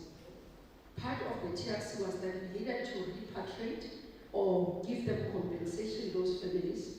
We are now starting that process. If they've been able to rebuild their houses, we'll be giving compensation equal to what we would have spent to rebuild the houses. But those that their houses are still not in the best shape, we will be rebuilding them. It will be launched by the president. Similarly, in terms of community projects, we are done with the process of, you remember TRC actually said to us that we must give the once-off repatriation money to the victims, which was done. We have done, but I consistently said to people, we have about 4,000 that have not come through to claim their and always when I'm in communities, I say, please check if your family is part of that. Easy to check, you go to the TRC. I know we have got, today no one can say we don't have internet, because I know we are WhatsApp and all those things. So you just Google TRC, you check the list of the names and see if your family is there. And then if your family, because we need to finalize that there are 4,000 that have not claimed that one's off. But children of victims that are listed in TRC list also do receive bursaries and support for education. So that work continues, is junior degrees and also primary school, primary and high school support. So that work that government has been doing over years. So sometimes in communities, people say this government has abandoned victims of apartheid. We've not done it, it's not true. There's a lot of work. I think sometimes because we understand the pain of this, it's not something that you want to be shining about, I think. We communicate a platform like this, but you know, it's something that you know the pain of this thing, that it's not something you can do adverts about because of the sensitivity of the work around this. So I thought, let me, before I come to the issues of anti-racism, just utilize this opportunity to share what is it that we are doing and where we come from and how we continue to work. Other things is what we can look at in terms of the future so that we can be able to help our country. As we commemorate the Sharpeville Day, the Human Rights Day, we always say it's time for us to pause and reflect. And part of pausing and reflecting is to be able to say, what is the journey that we have traveled? How far have we traveled? Now, with regards to racism, we as the country have developed a national action plan to combat racism, racial discrimination, xenophobia, and related intolerance. The process actually started during the Third World Conference Against Racism. Many of us will remember. That was held in Durban. And that Durban Declaration continues to guide the world, but more so ourselves as South Africa, on issues and how we should be able to handle matters that relate to racism, racial discrimination, and xenophobia. We've been able to look in terms of ensuring that within our policies, our legislation, we embed non-racialism.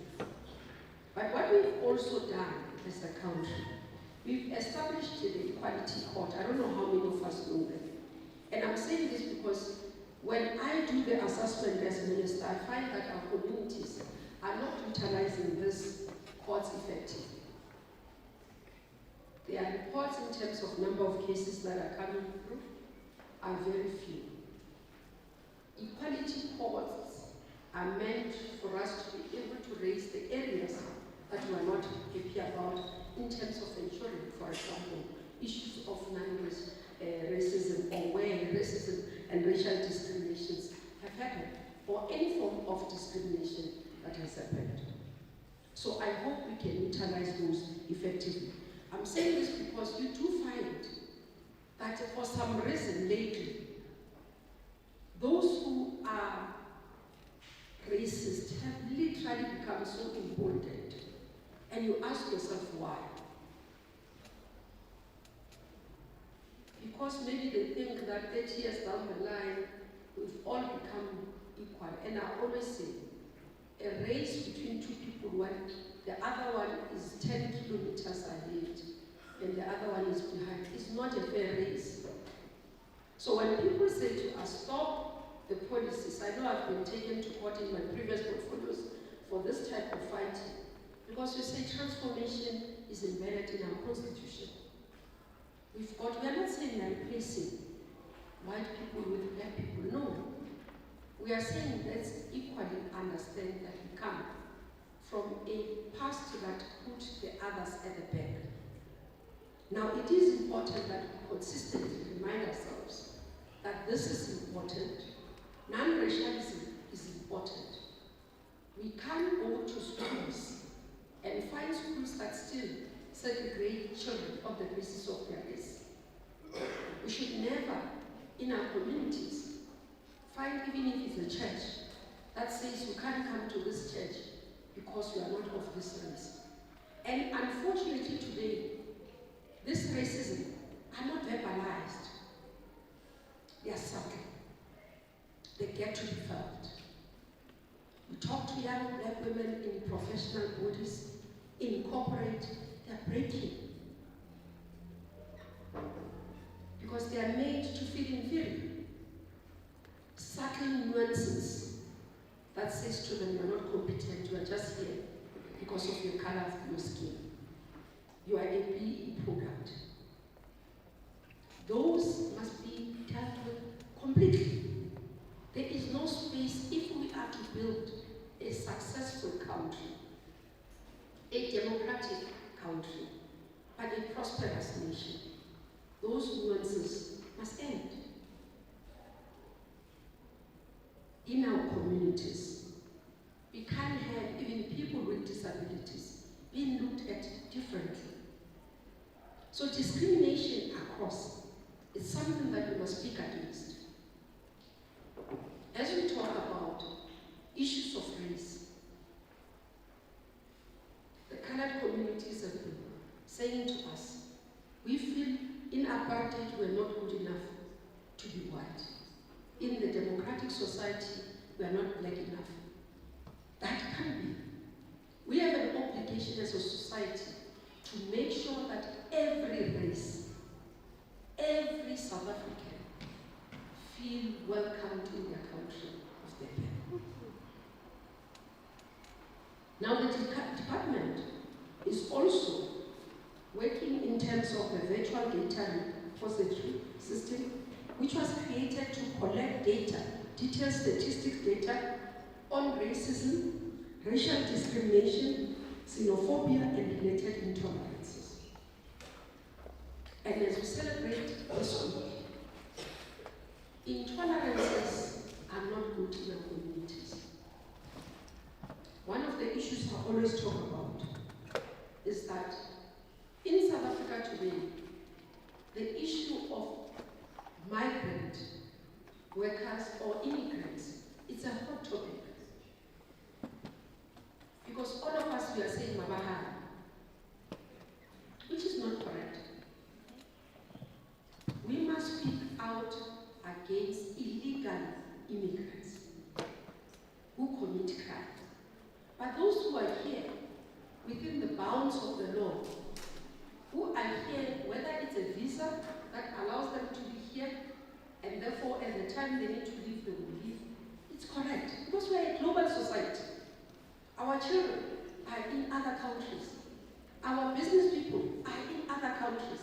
I went to the Middle East, where I found that we had many of our people, young people who are teachers in those countries, seizing opportunities.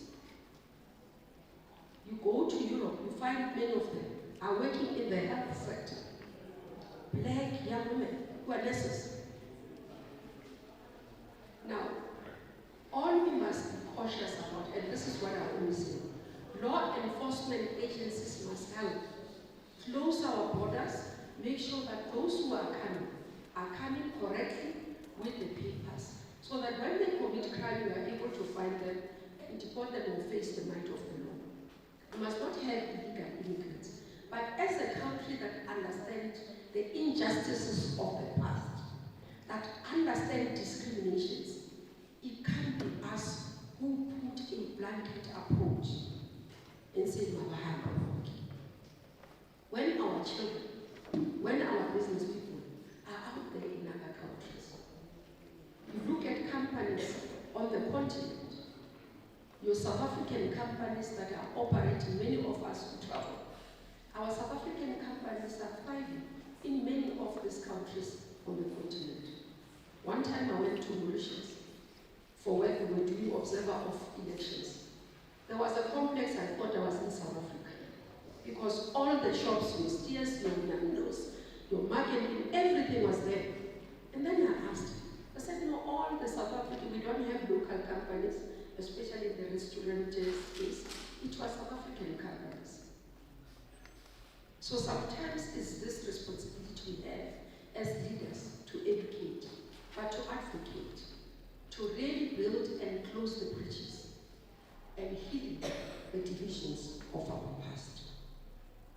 Another targeted attention that we have as the department is actually to advance equality and protections of people based on their sexual orientation, gender identity, gender expression, and sex characteristics. Because we find that in our communities, we find the queer community, we attack them. They are the most that sometimes get killed. Queer communities, LGBTQI plus community. The constitution of our country recognizes their choice of sexual orientation. Discrimination, when we talk about anti-discrimination, it goes to that part. I might have a different view based on my religion, my culture, but the Constitution says I must not impose my choices, my religious belief, my cultural belief on the next person. That's what our Bill of Rights guarantees. That's the basis of who we are as South Africans. Now, just to share some of the unhappiness about our Constitution, many people, because the rights, political rights within our Constitution are alongside socio-economic rights, which is correct. Access to basic health, to shelter, to water. It was not a mistake, because our forebears understood that political freedom without people living in dignity will be meaningless. And that's why you find them alongside the political rights. And recently, I'd like to urge, especially the young people and the Amakatranda Foundation as it works with young people. One of the research that has been done by Human Science Research Council. They've done it. It revealed they've gone to communities, various communities. And this project was called In the Democracy at 30 Project Publications.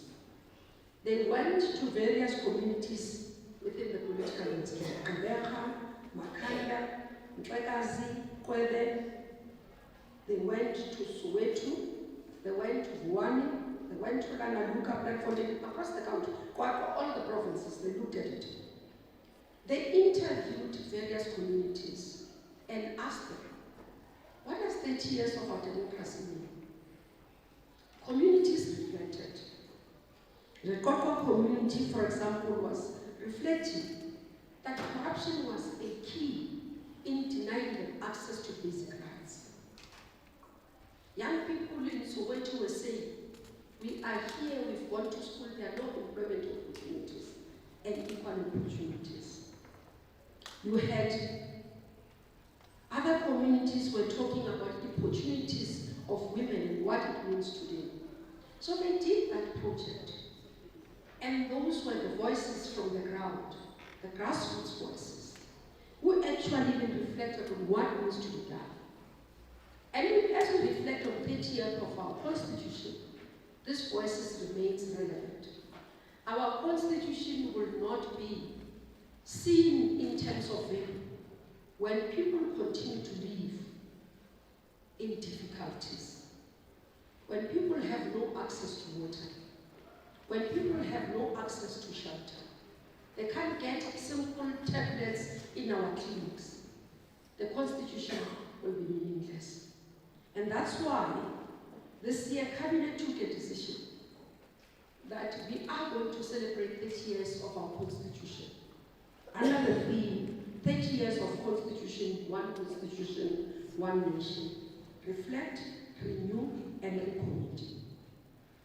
And designed, we've released a concept document that says this will be national commemorations with all the department, all stakeholders, Chapter 9 institutions, civil society, organized labor, business, traditional, religious, youth formation, women, educational institutions, and community activists. You'd remember here in Sharpeville, On the 10th of December 1996, President Mandela came to sign the Constitution here. So as we celebrate, Sharpeville is more important. But what we are calling for during this time is for all of us to recommit. What are the things that we need to do? And we are linking this to the national dialogue. Reflecting on the areas, recommitting, dealing with those that are supposed to be dealt with, issues of corruption being rooted out, and this government is committed to dealing with issues of corruption. Because we can never say corruption has no victims. I say this. It's not a victimless crime. It's got victims. Because when money meant for building houses is not built, it leaves a senior citizen without a shelter. When a project of water is not built in time within the budget, and money is siphoned out of it, our taps run dry. Or we end up with water that is not pure, like we've seen in Hammer's Drive. And that's why corruption is wrong. And we must root it out. Not take public platforms to talk about corruption, but ourselves as communities continue to do corruption. I always say we have a role to play. It starts with us not wanting to go directly to driving schools and buying our license in our communities. It starts with us forging our meters in our houses and paying somebody else on the side to come and reach the meter. That's corruption. So it's not only in government that we must fight corruption, where monies are taken. It is these small activities that collapses municipalities. When there's no revenue generated because of our activities of breaching the meters, cutting the corners, doing wrong things. Instead of paying properly the municipality for our driver's license, we go and give it to the driving school, and therefore without even appearing in the driving school, we get a driver's license. And then tomorrow, when people kill our kids in the taxis, it's these licenses that have been stolen. We have a role as communities to say no. When we see our child in our home, who works in a municipality suddenly comes driving an X5, but we know that they can't afford the X5. As a mother, as an aunt, as a sister, you must speak up and say no, because you are going to be a victim of that criminal activity. That child of yours, that neighbor of yours, that family member has taken activity on. You might not feel it directly, but some of these activities that happens in our government, that happens in our communities, we have as communities enabled it. That's why I always say, when during apartheid, our communities will say, blow the whistle. When Impimpi was there, we'll take out the Impimpi outside our communities. This is what we need to do. Take the whistle and blow the whistle against corrupt activities that we see. Those who are corrupt in our communities must not find comfort. As neighbors, we must speak out. We must act together. Because government alone will not be able to fight. And as we celebrate the 30 years of our Constitution, signed here in Sharpeville, fighting against racial discrimination, fighting against any form of discrimination in our communities, it requires all of us to recommit, to say it shall not happen under our watch. But let me conclude, Program Director, with the words of Dada Matiba when he spoke on 8th of May 1996, on the occasion of the adoption of the Constitution in Parliament. He said, amongst other things, that, I quote, "Our pledge is never again." Okay. He said, amongst other things, that I quote, "Our pledge is never and never again shall the laws of our land rend our people apart or legalize their oppression and repression. Together we shall march hand in hand to a brighter future."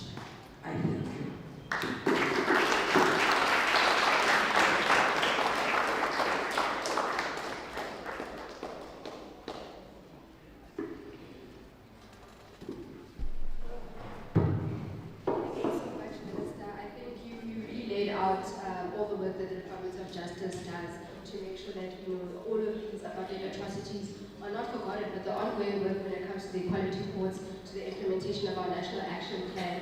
That work is still ongoing, and we as a foundation continue to support that work.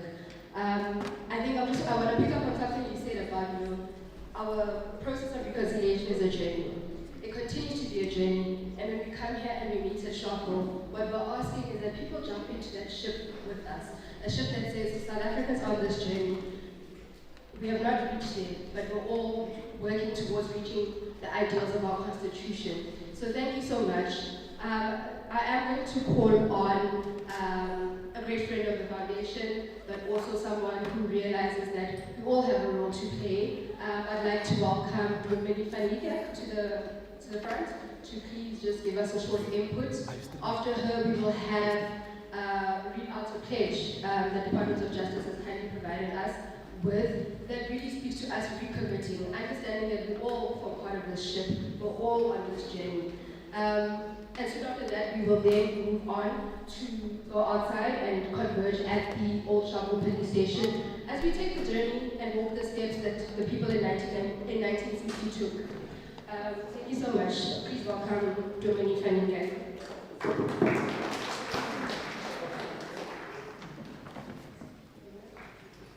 Good afternoon, Minister, dignitaries and friends, young people especially. Thank you for affording me this opportunity. I am not speaking on behalf of my church. I am a member of the NPK, the Dutch Reformed Church, but I want to just give a short Christian reflection on justice and anti-racialism, specifically because that's where I'm speaking from in the communities. I am from the Dutch Reformed Church, but our brothers and sisters in the United Reformed Church gave us vocabulary to speak towards anti-racialism and justice in what they call the Ballard Confession. And in Article 4 they say, we believe that God has revealed God's self as the one who wishes to bring about justice and true peace on earth. God is in a special way the God of the destitute, the poor, and the wronged. And that God calls the church to follow in this, and that God brings justice to the oppressed and gives bread to the hungry. And then I'm skipping a bit. That God wishes to teach the people of God to do what is good and to seek the right. That the church must therefore stand by people in any form of suffering and need, which implies, among other things, that the church must witness against and strive against any form of injustice, so that justice may roll down like waters, righteousness like an ever-flowing river, that the church belonging to God should stand where God stands, namely against injustice and with the wronged. That in following Christ, the church must witness against all the powerful and privileged who selfishly seek their own interests and thus control and harm others. Therefore, we reject any ideology which would legitimate forms of injustice and any doctrine which is unwilling to resist such an ideology in the name of the gospel.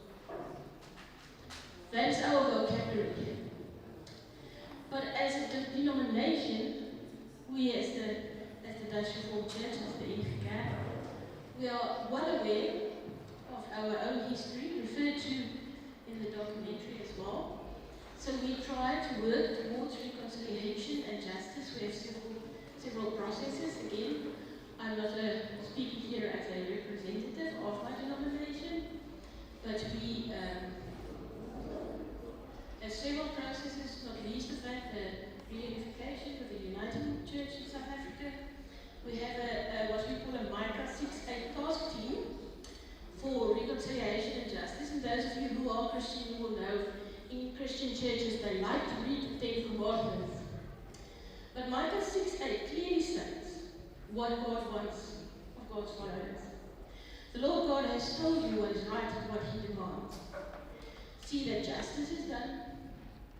Let mercy be your first concern and humbly obey your God. So as a denomination, we try to empower local congregations, local faith communities towards doing justice work, being aware of their own petitionality. And then, before speaking to a local level, if I'm allowed, I want to refer to what is going on globally. Because globally, we are seeing something specifically, those of us who are Christian. We are seeing the rise of Christian nationalism, replacing reconciliation with hate, replacing justice with abuse, turning the literal gospel of peace into an instrument of hate, escalating the global rise in xenophobia, in racism, in sexism, in homophobia, and horrifically these last couple of years in Islamophobia. And we might carry the same name, but what is happening under the guise of Christian nationalism is a gross misrepresentation of the Christian gospel.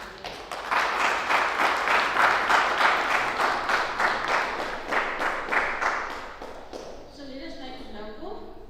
I am pastor of a church in town, in Vanderbilt Park, and I think it was Martin Luther King who said that 11 o'clock on a Sunday morning is the most segregated hour in Christian America. I am pastor of an Afrikaans congregation, and I think we are, as a community in the world, still in our children's shoes, maybe even baby shoes, in terms of justice and anti-racialism. As a local congregation at the Yuk, we work towards poverty relief, towards relationships, specifically with our brothers and sisters in Burksa, and to walk towards building the values that we believe are the gospel as articulated in the Bow Confession. But I still think that it is early days indeed, and that we need to know one another and to listen to one another's stories so that we can know where we need to work towards justice. Thank you.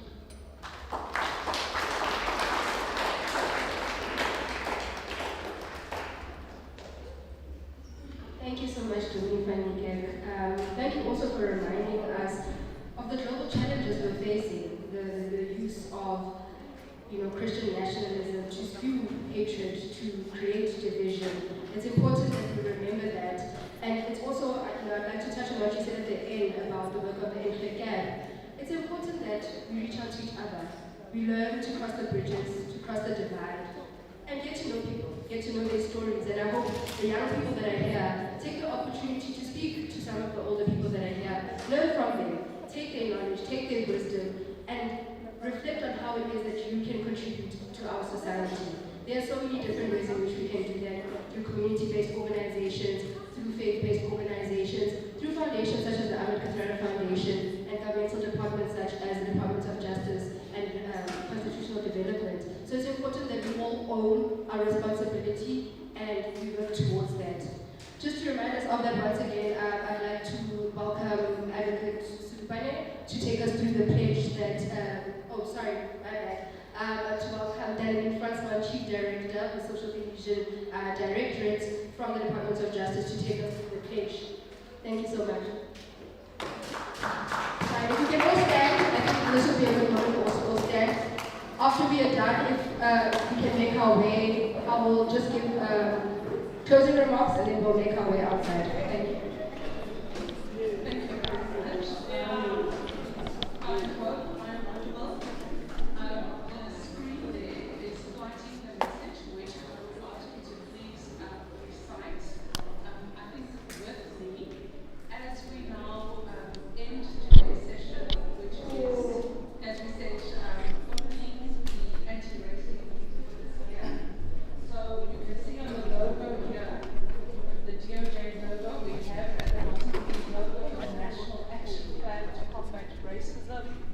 racial discrimination, xenophobia, and related intolerance, which, as Minister indicated, was approved by Cabinet and that the department is currently coordinating and implementing. So if we can then read together the pledge. I pledge to take on racism, learn about racism, talk about it, speak out against it, and act to stop it. Thank you.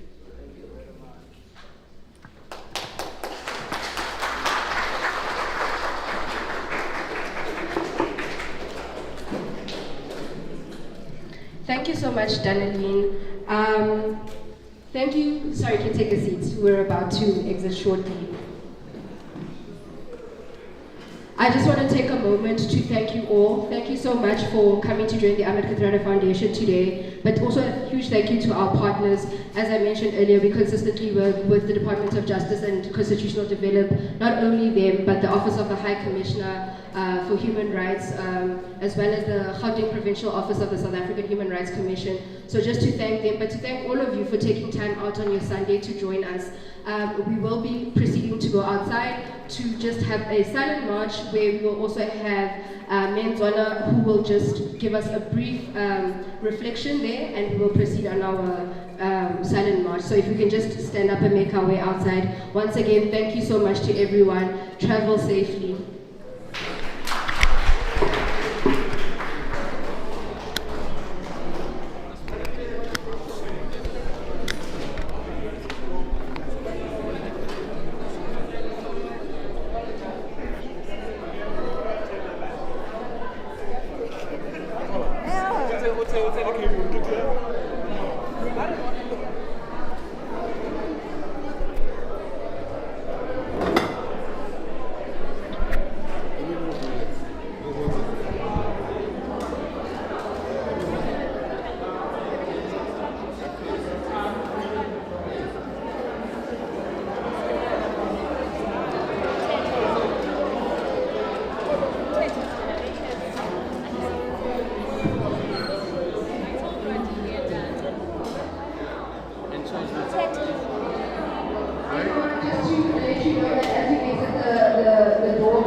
Sharpeville Precinct, you will find a group of young people waiting to marshal the march.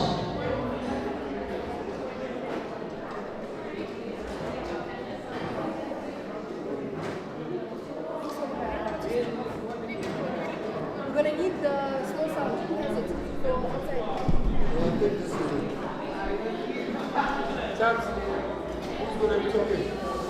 Can you give it to my king?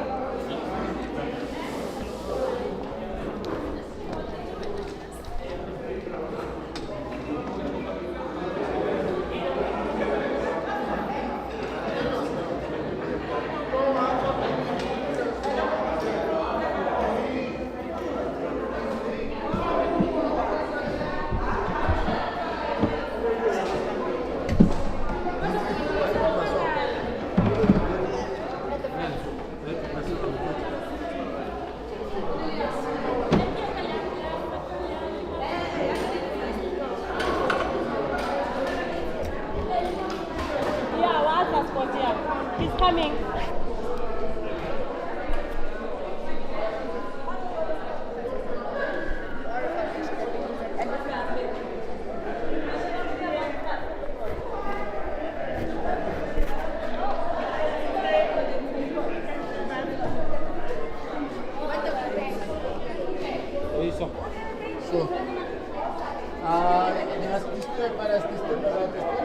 There's another exit on the other side. Can't use one too.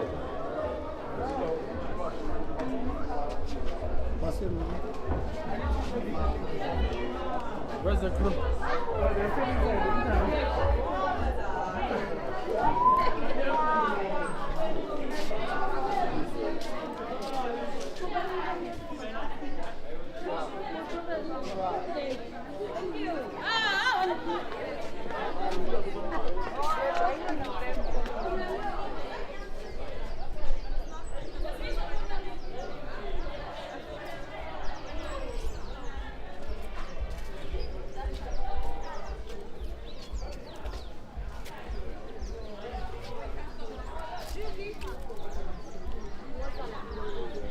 bafoma ama-line.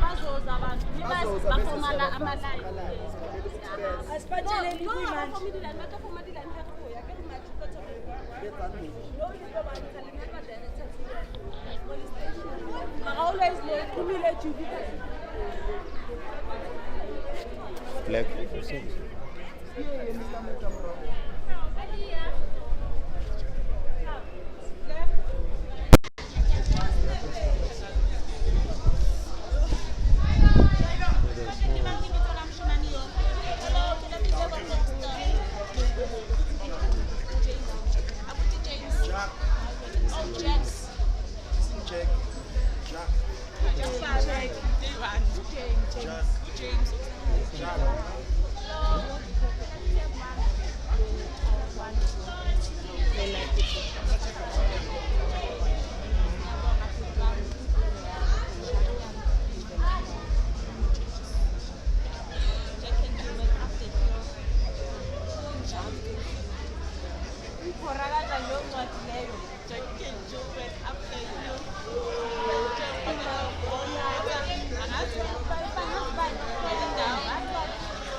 Sengithengele wonke umuntu lunch nawe ngibhebile ungawa.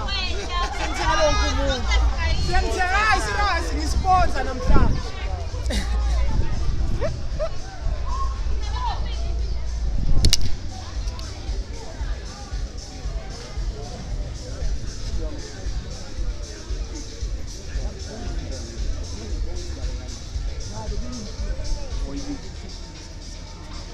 Oh, exacto.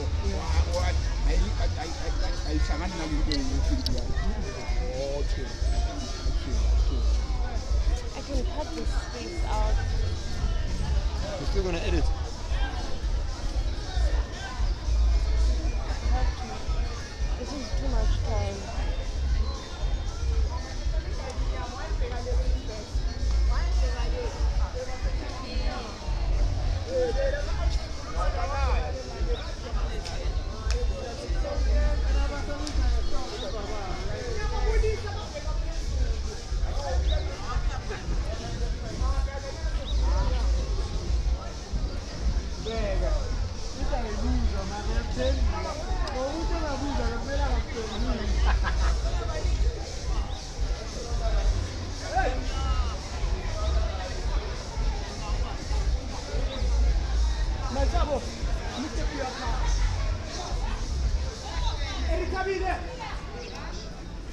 Mr. Piccola Mescati.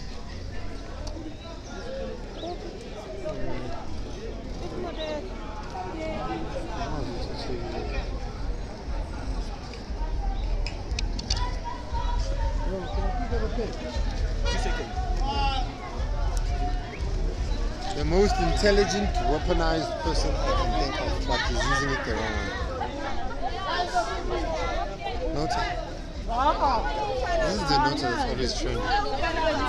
Number, hey, money! On spinach.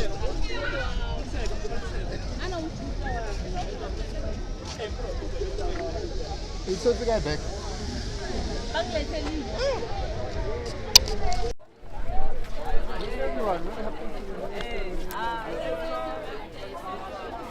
Happy Communication. Yes, my baby. All the time.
I feel like all our civic education workshops should be hosted here.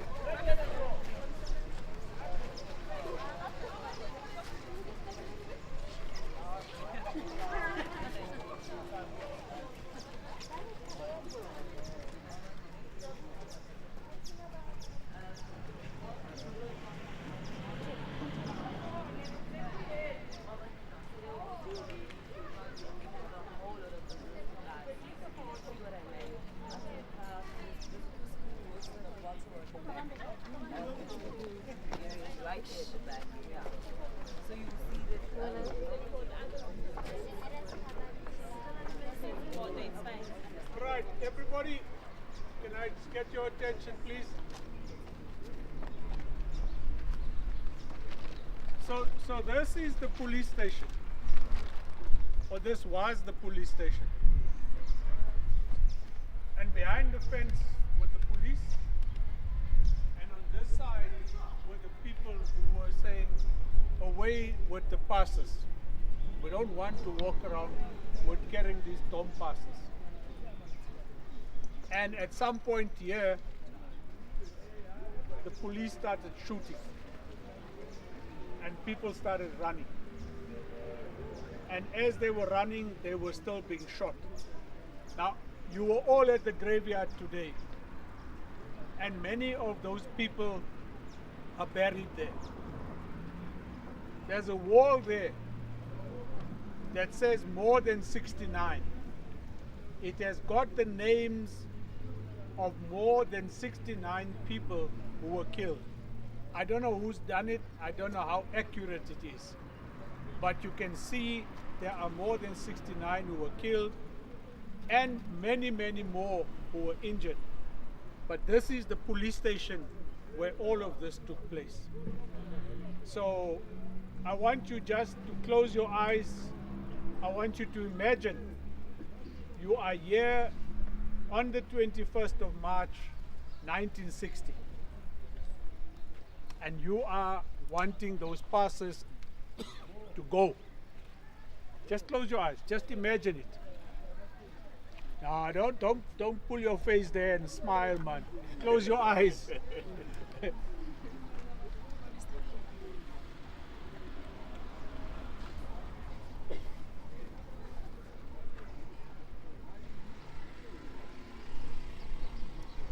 Right, that motorbike there is the sound of, almost like the sound of the machine gun that you would have heard on the day.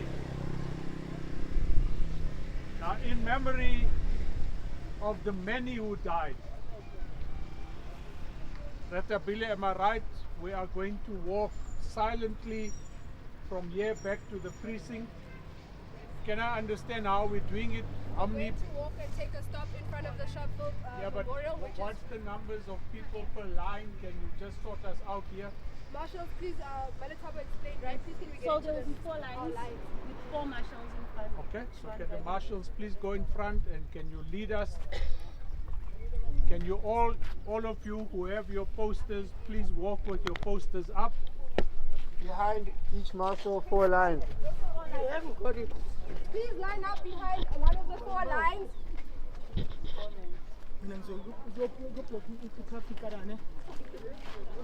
What's the cost? Loiso.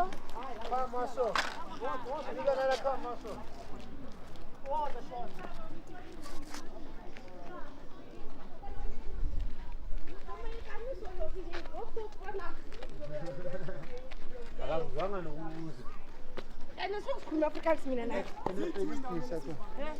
Sean,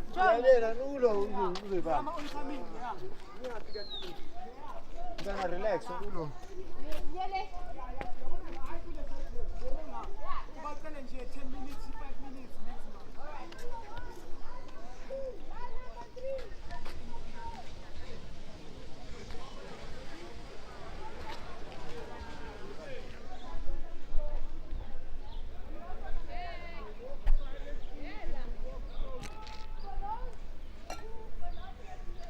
Director grande.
Take a moment of silence, look at the names, look at their ages here. Can you all come forward so that those who are at the back can see as well?